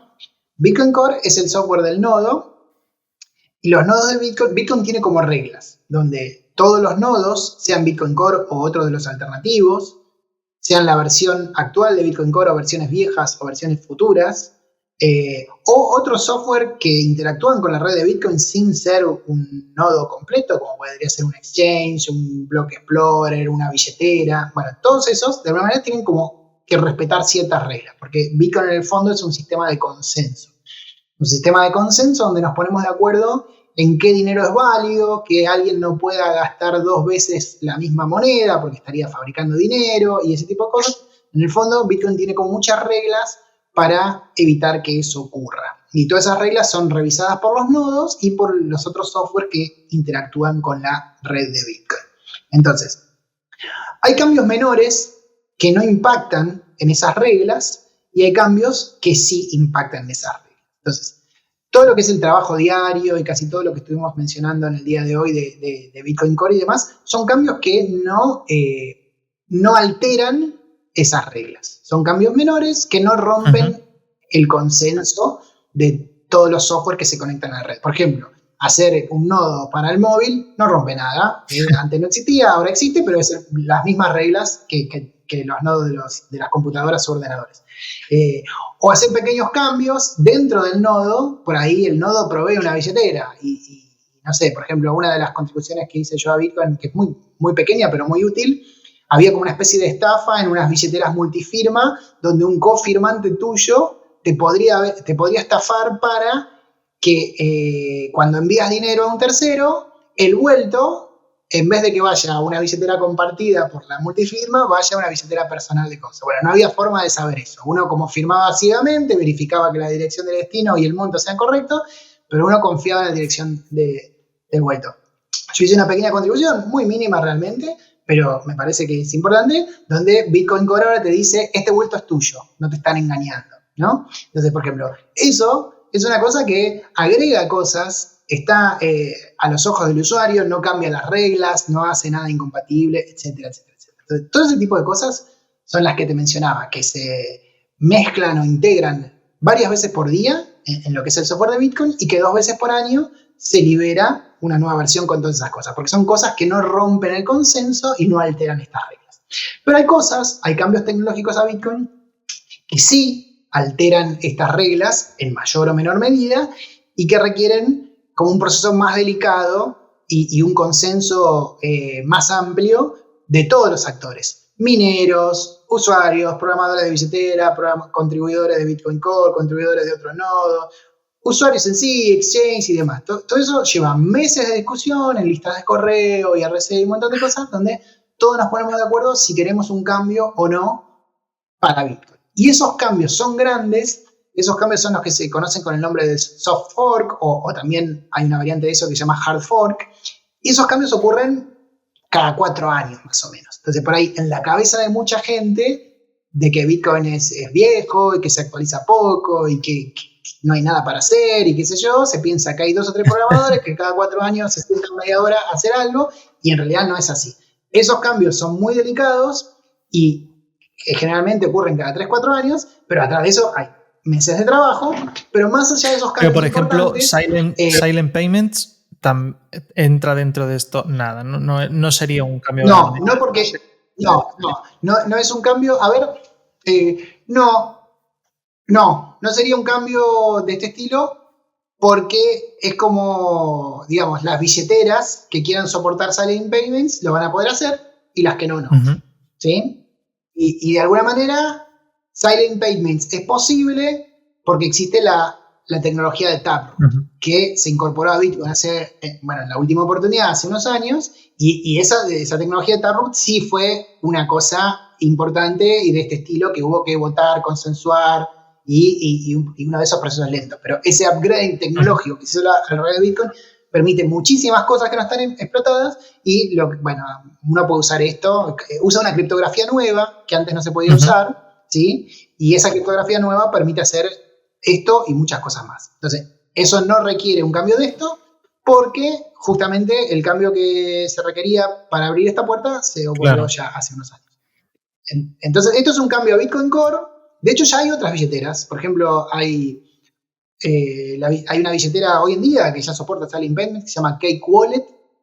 Hay otra que creo que Blue, no sé si ya lo soporta Blue Wallet o lo está por soportar en las próximas semanas y demás, porque esto es un estándar, no es Bitcoin Core, es Bitcoin.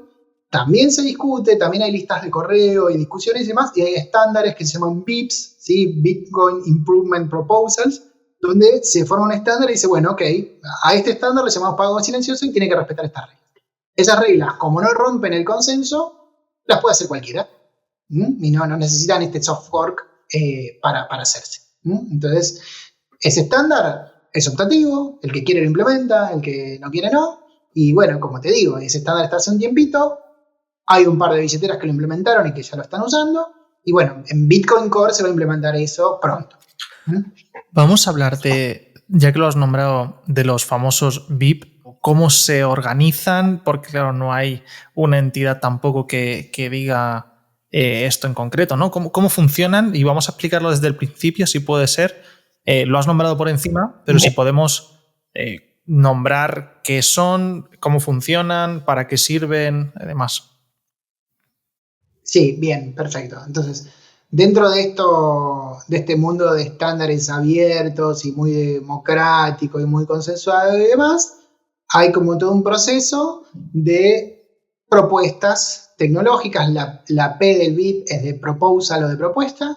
Entonces, yo le llamo estándar porque es una formalización de conceptos técnicos, pero no deja de ser una propuesta totalmente voluntaria. ¿Sí? Nadie está obligado a hacer esas cosas, a hacer uso de esas cosas. El que lo quiere usar, bueno, como tiene que dialogar con software hecho por otra persona y demás, bueno, tiene un interés natural en seguir las reglas de ese estándar propuesto. Entonces, es un simple documento que cualquiera podría proponer, generalmente antes de proponerlo, esto empieza en la lista de correo de Bitcoin, de Bitcoin Dev, que es la lista de programadores de Bitcoin, a la que cualquiera se puede suscribir sin ser programador y leer y hasta opinar, por supuesto. Y empieza por ahí, empieza con la discusión. Hey, tengo una idea para hacer tal cosa y demás, y en general manda un borrador, un par de párrafos, puede ser un documento más técnico, depende cómo cada uno quiera plantear la propuesta a la comunidad. Eso empieza como un diálogo. Y ese diálogo puede llevar meses, ¿no? Porque en las listas de correo hay varios hilos de discusión, a veces pueden pasar 2 semanas sin que nadie te conteste, alguien te contesta, se activa, hay una polémica, bueno, en fin, eso tiene un proceso y si eso está más o menos bien recibido por la comunidad y hay más o menos un apoyo y algún interés en esto, porque nadie va a hacer algo para usarlo uno solo, entonces hay cierto interés y demás, generalmente el que lo propuso es como que toma la responsabilidad de profundizar en eso.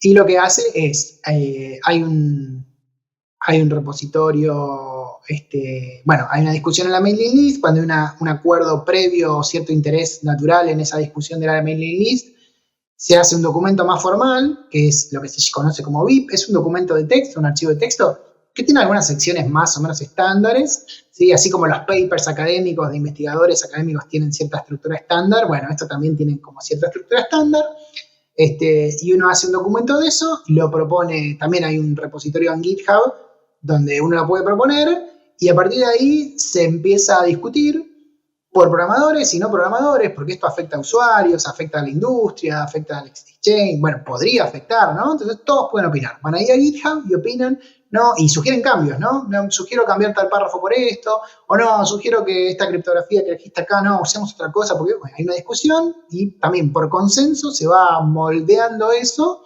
y después de otro periodo de meses y demás.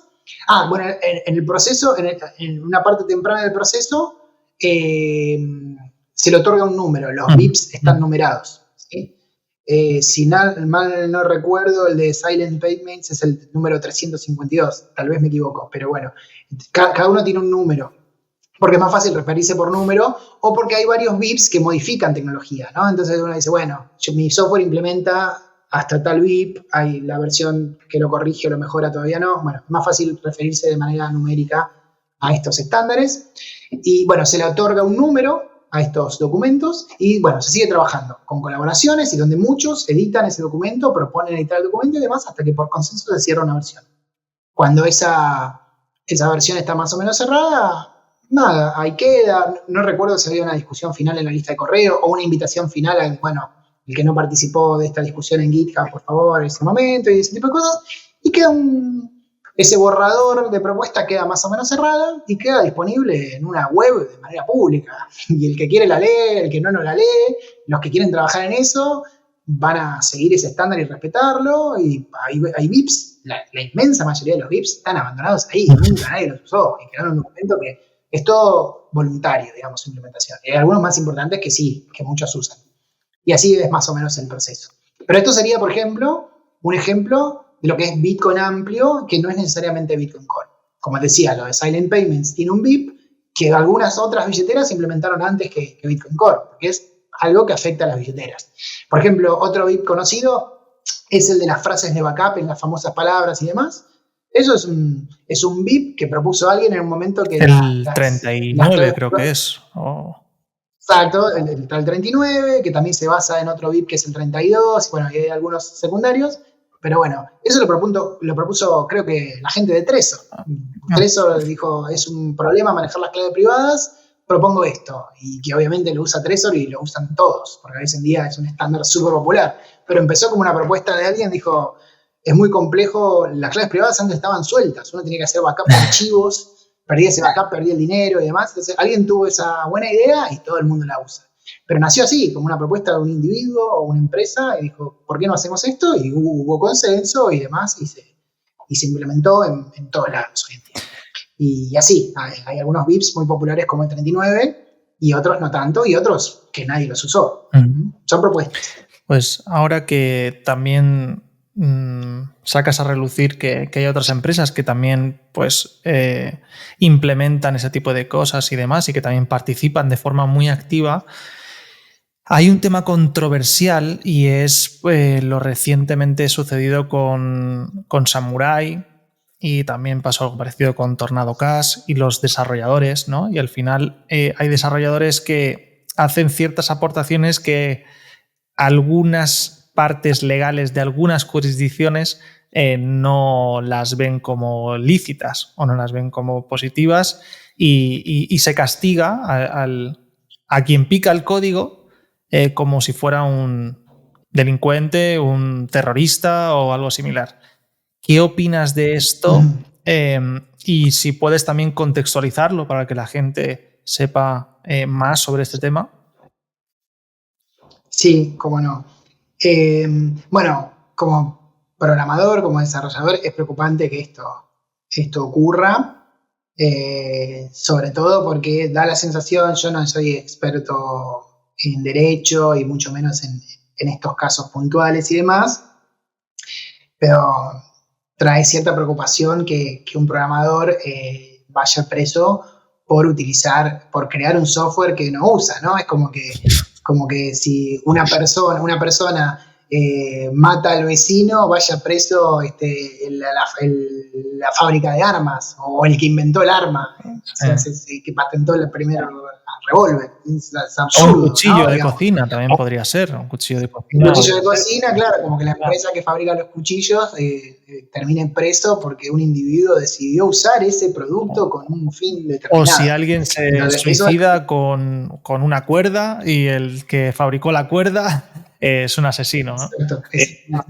Exactamente, bueno, así de absurdo es lo que está pasando en estos casos, insisto, sin conocer detalles. Yo tengo la sospecha, además, que en estos casos dos puntuales, lo de Samurai y Tornado Cash, insisto, sin conocer detalles del caso, y tal vez me equivoco y pido disculpas, pero creo que ahí hay algo más que también es preocupante porque es una persecución a Bitcoin y una persecución y una forma semi-mafiosa de inspirar terror. Pero me parece que hay otro argumento ahí, que no tiene que ver solo con el puro desarrollo, sino el argumento era operar un servicio de lavado de dinero. Porque, por ejemplo, la gente de Samurai tenía un servicio para hacer coinjoins y ese tipo de cosas, y entiendo que operaban ellos con servidores de ellos, y ese tipo de cosas, y eso es distinto, ¿no? Me parece muy mal, no me gusta, no quiero que esta gente termine bien, y que se haga justicia y termine libre y demás, pero bueno, no es el mismo argumento, ¿no? No es lo mismo. En este caso, o sea, no es el ejemplo de va preso el fabricante de cuchillos. Bueno, yo fabrico cuchillos y además te vendo un servicio de acuchillar. No sería lo mismo. No sería tan grave. No sería tan grave. Insisto, no estoy juzgando. Para mí las leyes antilavado son terribles. No deberían existir, es solamente una muestra de la ineficiencia de los estados para hacer cumplir la ley, y entonces nos hacen a todos culpables de algo en base a una sospecha. Bueno, me parece una cosa horrible y creo que el derecho a la privacidad y este tipo de servicios, el derecho a la privacidad de los individuos, donde se confunde un poco el rastro del dinero, me parece que es un derecho que todos tenemos a tener cierta privacidad sobre nuestros fondos y ahorros y demás, y me parece algo absolutamente genuino, ¿no? Y así que espero que esto que digo sea también una buena defensa legal para esta gente, porque no todos los usos de este servicio son ilícitos. Así que, bueno, espero que tengan suerte. Pero bueno, era algo más, digamos, por lo menos, más allá de que no sea un argumento fuerte y demás, era algo más que por ser programadores. Era por brindar el servicio, según entiendo. O sea, pero al final, claro, ese CoinJoin también se puede hacer de otras maneras que no sean a través de un servidor de Samurai. Y entonces, claro, ¿cómo acabas bloqueando esto, ¿no? O cómo acabas... Pero bueno, ya veo que al menos estamos viendo cómo se ponen las pilas y hacen acciones reales y que son muy, muy graves, ¿no? Entonces, bueno, quería saber tu opinión como desarrollador. No, por supuesto. No, por supuesto. Estoy en contra de todas estas cosas. Insisto que son por ahí, son injustas porque hay usos genuinos de esas cosas que no todos son ilegítimos. Y Más allá también de cuestionar la legitimidad, ¿no? No sé, entre cualquier grupo de personas adultas podemos discutir si, ok, esto es ilegal, pero está bien que sea ilegal, es moralmente correcto, bueno, más allá de toda esa discusión que es demasiado filosófica, me parece que es un ataque a Bitcoin de alguna manera, porque como sin ser experto legal, me da la sensación que no hay mucho sustento detrás de esto. Y nada, como desarrollador me preocupa que estas cosas ocurran.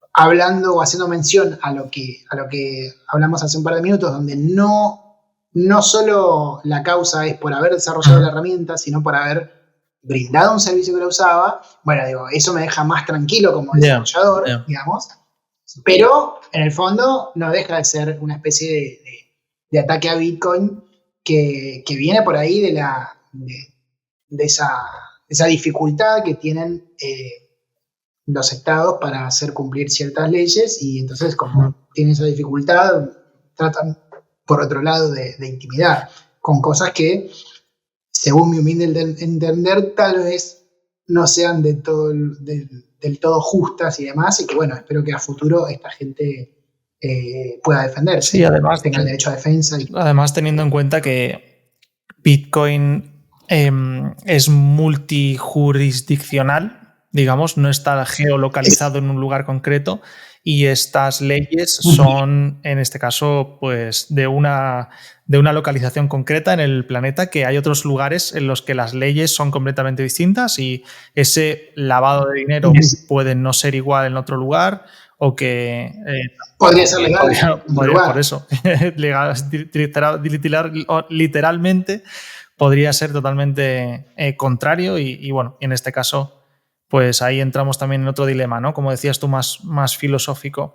Pero sí me gustaría enlazar con qué riesgos ves tú que puede tener un desarrollador, si ves algo que se esté acercando y que los desarrolladores sí tendrían que llevar cuidado, y también al revés, en el sentido de qué riesgos puede haber para Bitcoin respecto a los desarrolladores. ¿Me explico? Bien. Con respecto a estas cosas puntuales que estamos charlando, no veo en Bitcoin Core una amenaza cercana, por lo menos, ¿no? A medida que pasa el tiempo, si tal vez Bitcoin se hace más popular, más adoptado y demás, tarde o temprano puede venir un ataque. Me imagino que ese ataque no va a ser difícil que recaiga en programadores de Bitcoin Core, porque bueno, es una herramienta que ofrece muchas cosas, que cada uno decide instalarla o no instalarla, usarla o no usarla. Lo veo muy difícil en ese sentido, que pase algo parecido a lo que pasó con Samurai, con Bitcoin Core en particular. Pero bueno, ¿no? Volviendo a lo de Bitcoin amplio, Bitcoin con mayúscula, como todo ese mundillo, Samurai es parte de ese Bitcoin amplio y demás. Y bueno, cualquiera que trabaje o en alguna billetera que integre esta funcionalidad o ese tipo de cosas podría estar en problemas. Y bueno, ojalá que no ocurra, ojalá. También es una cuestión de aprendizaje.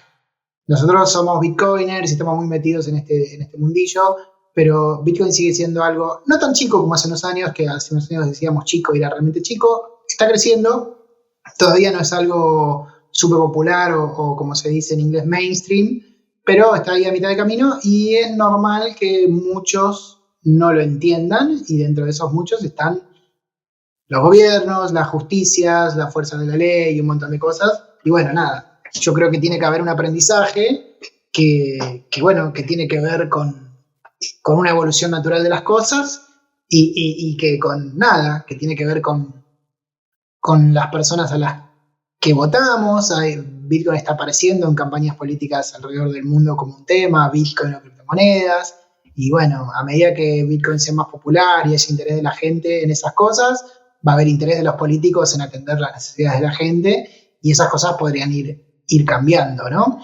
Pero me parece que ese trabajo o esas cosas no está tanto en los desarrolladores y que no están tan en riesgo, por lo menos en Bitcoin Core, o los que participen de desarrollos que no sean tan específicos como estos que mencionábamos.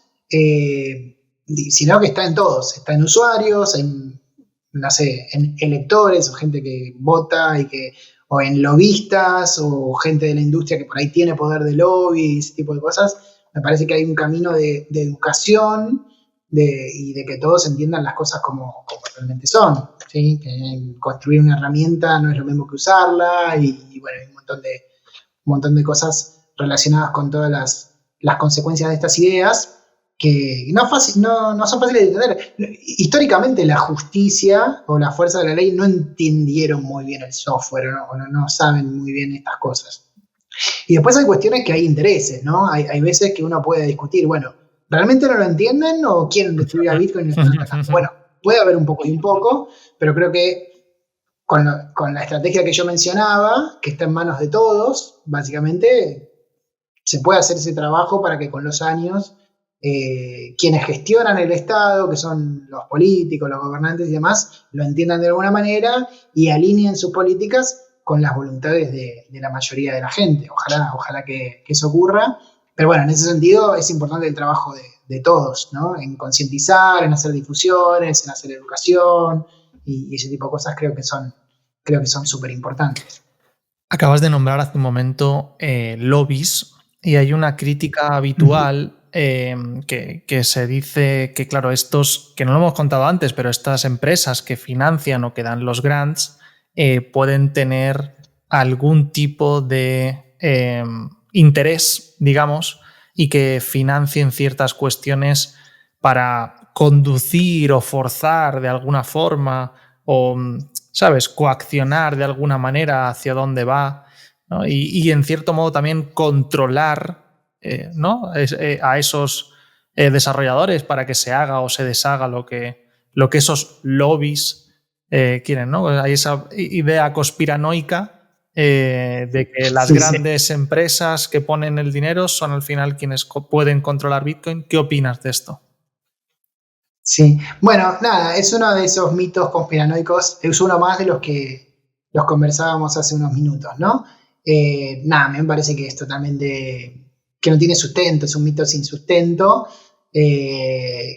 que lo que explicamos hace unos minutos sobre cómo funcionan, sobre el rol de los maintainers y demás, es importante para entender esto, pero supongamos que haya alguna entidad malvada que decida financiar a alguien para que haga ciertas cosas.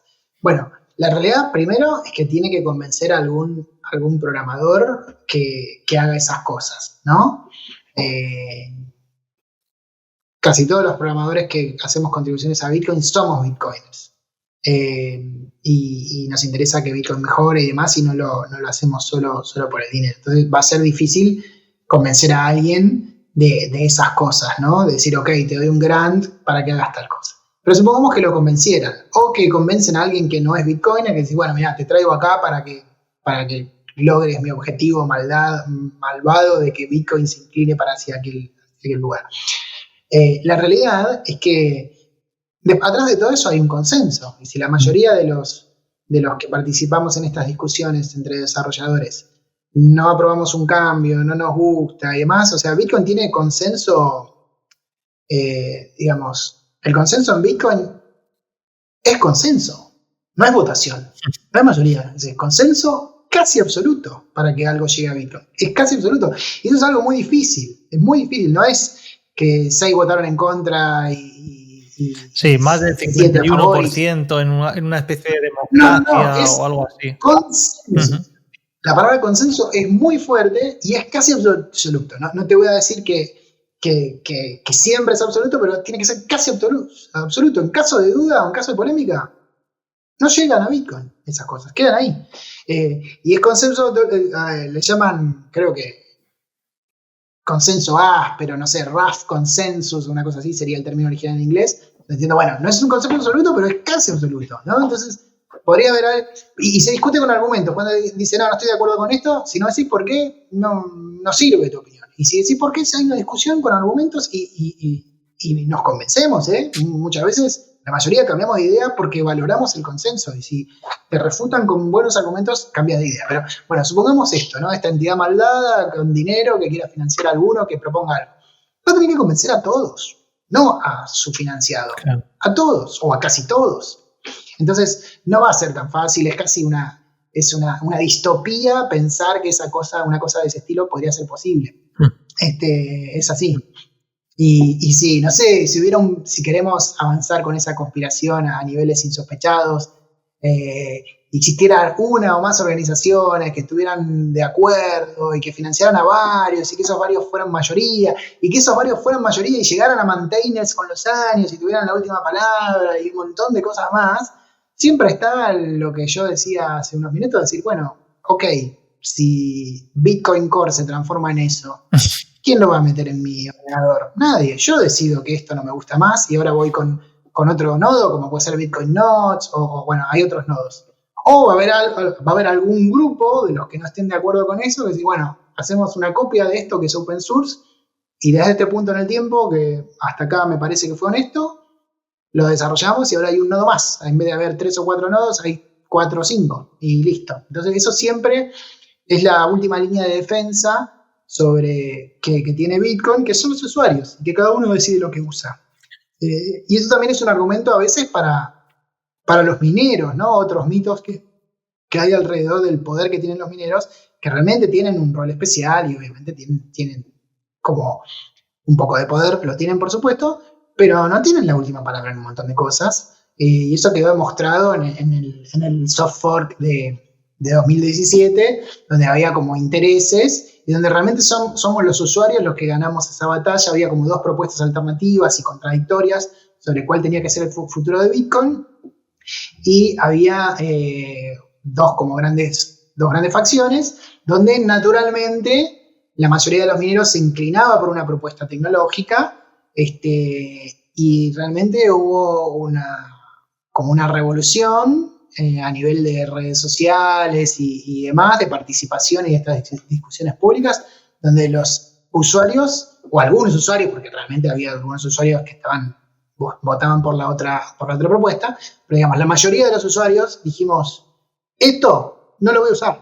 Para mí Bitcoin es esto otro. Y van por este camino, y si van todos los mineros y demás, tu moneda van a valer 0, porque la gran mayoría de los usuarios no vamos a considerar esto Bitcoin. Y eso fue, nada, hay libros escritos sobre la batalla de la escalabilidad y demás, que es algo para el que no lo vivió, fue apasionante, y para los que lo vivimos estábamos sin dormir. Ahí estaba muy bien, buenísimo, aprovecho para recomendar ese libro. Y es un claro ejemplo de que el que tiene la palabra final es el usuario final. O sea, Bitcoin es un consenso, no solo a nivel código, votaciones, de qué bit y qué byte entra a la próxima versión. No, Bitcoin es un consenso a nivel social. O sea, es un montón de personas que nos ponemos de acuerdo en decir, bueno, este es el dinero que yo quiero usar. Y este dinero tiene estas reglas. Y somos nosotros los que lo usamos, los que decidimos qué es eso. ¿Sí? ¿Cómo? Usando implementaciones, usando tecnologías y demás, y usando estas y descartando la otra. Y en el medio de todo eso hay un proceso amplio y un tanto complicado de discusiones y de búsqueda de cosas. Claro, al final y así funciona Bitcoin. Hay un montón de cortafuegos, ¿no? Y que protegen a que no suceda algo en mala dirección, digamos. No lo he dicho en voz alta, pero para quien nos esté escuchando sin vernos en la cámara, es de Blockside World, súper recomendado, que habla justo en profundidad de todo lo que está comentando Hernán. Y también en Bitcoinismo Podcast hemos hecho 2 debates al respecto con gente que está a favor y en contra de esto que comentaba Hernán. Y buenísimo, no he visto esos episodios. Pues hay dos, se llaman Debate 1 y Debate 2 o algo así. Bueno, son de debate y son intensos, incluso con reglas de tiempos concretos para que cada uno tenga su momento de argumentación y demás. Qué bueno. Sí. Has comentado que al final hay más mitos al respecto, y sí me gustaría que contaras alguno de estos mitos, algún mito común que sea falso y que esté generalizado y que la gente tenga siempre en mente. ¿Te viene algo que hayas escuchado en varias ocasiones y que no sea correcto? Bueno, el primero que se me ocurre, puedo pensar mientras hago tiempo con esta idea puedo pensar otra, pero el primero que se me ocurre tiene que ver con esto que hablamos de recién, ¿no? Así como hay gente que dice que los maintainers tienen un poder absoluto sobre Bitcoin y deciden todo, el poder de los mineros también es como, hay muchos que lo entienden como un poder absoluto, porque en estos procesos, en estos cambios a las reglas de consenso que te decía que se dan cada varios años, que no son los cambios diarios que ocurren en Bitcoin Core, sino estos cambios grandes donde todos tenemos que ponernos de acuerdo, en la última etapa de este proceso, los mineros realizan una votación, hay como una votación formal de los mineros. Y mucha gente se queda con eso, o conoce eso y no conoce todo lo demás, y entonces se queda con la idea de que los mineros son los únicos que deciden los cambios a Bitcoin. Entonces, eso no es así, primero, porque solo participan en la última parte. En la primera parte hay una discusión de meses y de años sobre distintas tecnologías, qué hacer, qué no, qué yo. Cuando hay más o menos consenso en 2 o 3 tecnologías, se implementan. Hay programadores que contribuyen y hacen eso, bueno, lo hacemos, lo probamos, testeos, redes paralelas de Bitcoin para testear una funcionalidad, para testear otra, qué yo, se implementa todo, se implementa en Bitcoin Core, porque a veces es algo que va por afuera, a veces no, se implementa en Bitcoin Core, queda implementado pero como dormido, sin funcionar y demás, se prueba, se testea a fondo, y bueno, y finalmente en la última etapa, después de haber logrado un consenso larguísimo y doloroso, hay como una votación formal de los mineros. ¿Por qué votan los mineros de esta manera? Bueno, porque la prueba de trabajo, que es el invento de Satoshi, que permite que podamos ordenar los bloques y por lo tanto al ordenar los bloques ordenamos las transacciones y si ordenamos las transacciones eliminamos el doble gasto o esa posibilidad de que alguien gaste la misma moneda 2 veces. Esto muchos no lo saben tampoco, pero no es más bien un mito, sino nada, es una cuestión muy técnica. Pero digamos, lo que permite la prueba de trabajo es ordenar los bloques. Solo eso. Como los bloques tienen un orden natural de transacciones, hay un orden de transacciones. Y las reglas de consenso dicen de Bitcoin que si hay 2 transacciones que gastan la misma moneda, o sea, quieren fabricar dinero gastando el mismo billete o misma moneda 2 veces, la primera es la válida y la segunda es inválida. Entonces, pero bueno, toda esa regla de consenso, que es muy simple, sería imposible si no nos ponemos de acuerdo en el orden de las transacciones y en el orden de los bloques. La prueba de trabajo sirve para eso, para ordenar los bloques. Pero una consecuencia de la prueba de trabajo es que es infalsificable, porque la prueba de trabajo en el fondo requiere energía eléctrica. Claro. Bueno, exacto, y no se puede fabricar la energía del universo, es como lo único que no se puede falsificar. Solo se puede transformar, es como pero no crear. No. Solo transformar. Exacto. Entonces, es como un mecanismo bastante genuino de votación sin que nadie haga trampa, porque si hiciéramos una votación así por internet y demás, cada usuario se podría crear usuarios falsos, podríamos abrir direcciones de correo electrónico si es que contaran correos electrónicos distintos. Bueno, hay un montón de cosas donde alguien podría manipular esas votaciones. Que los mineros voten y que lo hagan con la prueba de trabajo hace que sea como infalsificable ese voto en el sentido de decir, bueno, si un minero quiere votar 2 veces o quiere votar 2 ideas, supongamos que hay 3 en danza, ¿no? Y quiere votar por 2, va a tener que dividir su prueba de trabajo y decir, bueno, pongo tal prueba de trabajo en esta idea y tal en otra, pero no las puede duplicar, no puede duplicar su voto.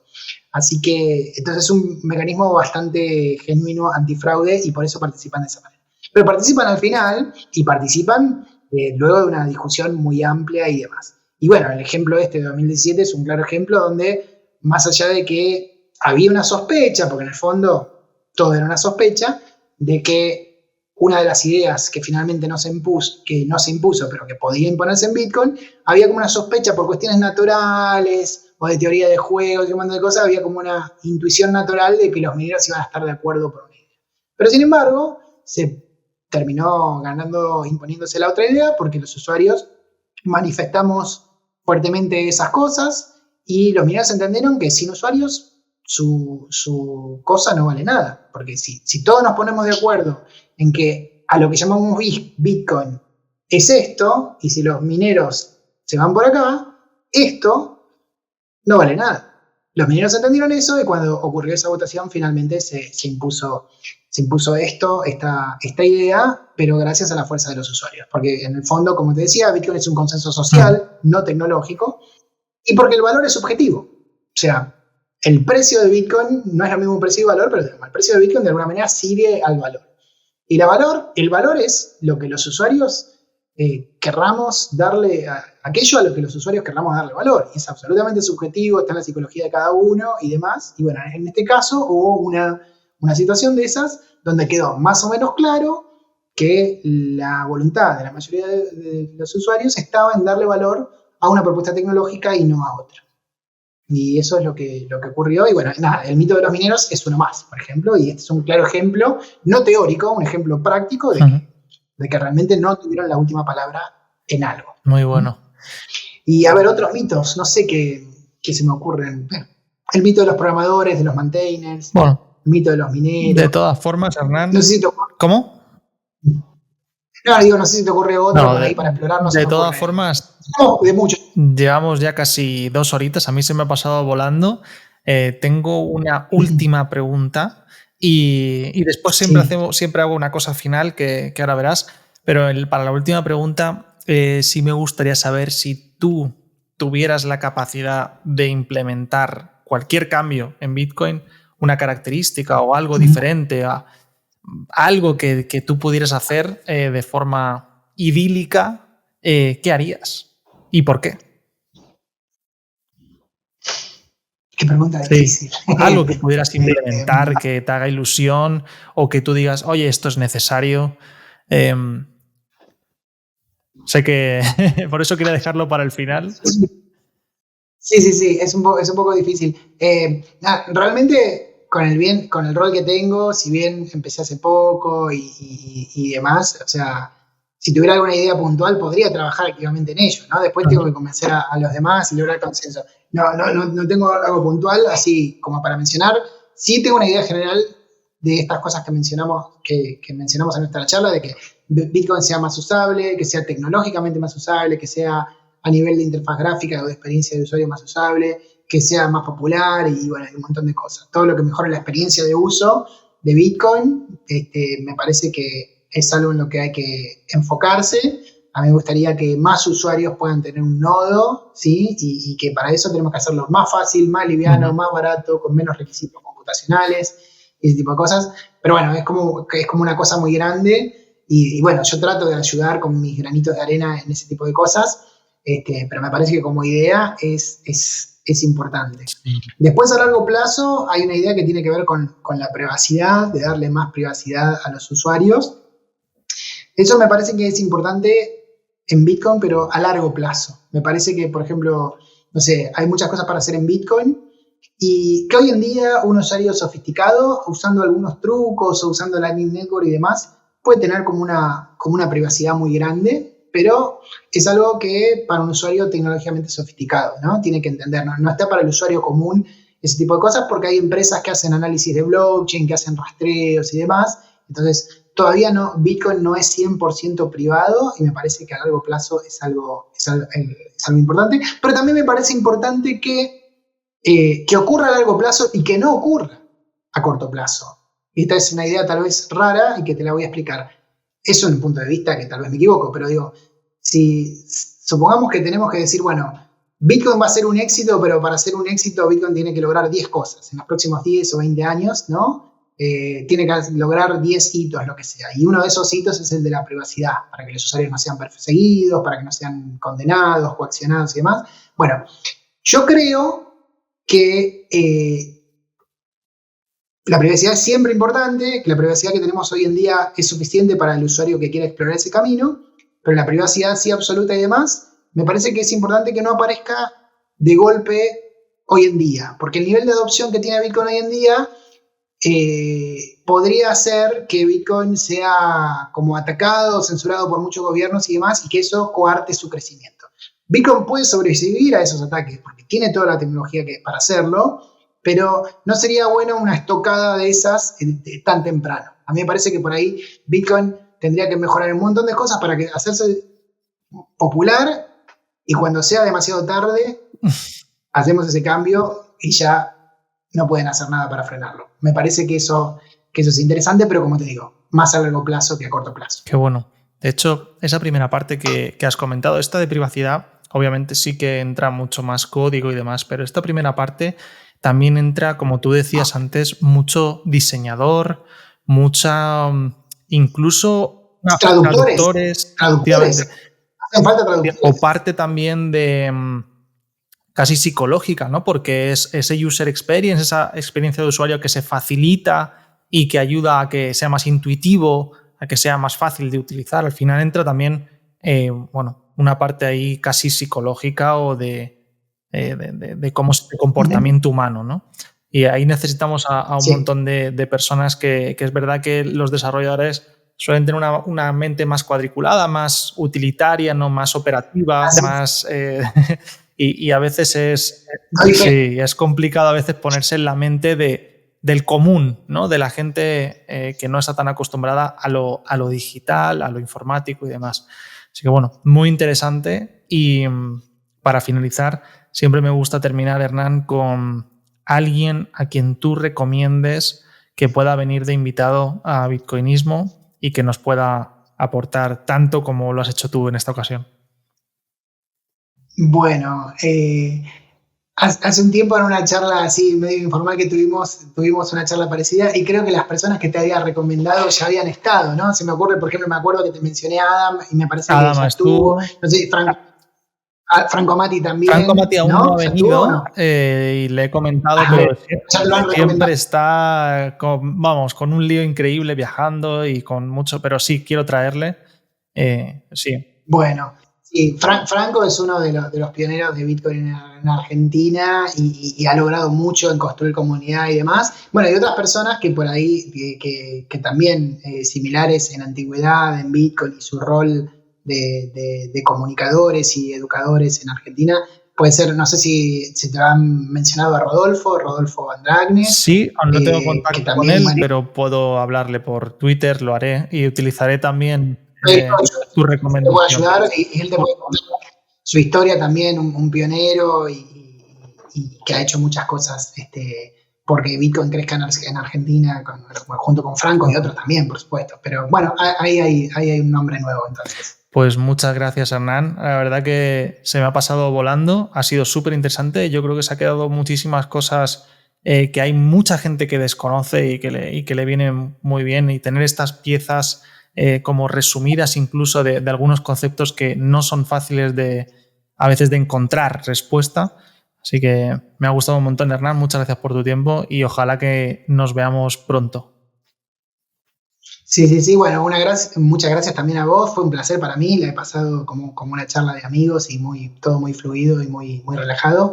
Así que lo disfruté mucho. Y bueno, esperemos que esto le haya servido a alguien y que despierte algún interés. Y bueno, cualquier cosa, bienvenidas las consultas por redes sociales si a alguno le quedó alguna duda o algo. O si hay oportunidad de una segunda entrevista más adelante, puedes contar conmigo. Muchas gracias y dejaremos por aquí debajo tu contacto, tus redes sociales, tu Twitter, que sé que estás bastante activo, así que para que cualquier persona te pueda escribir. Pues gracias, Hernán.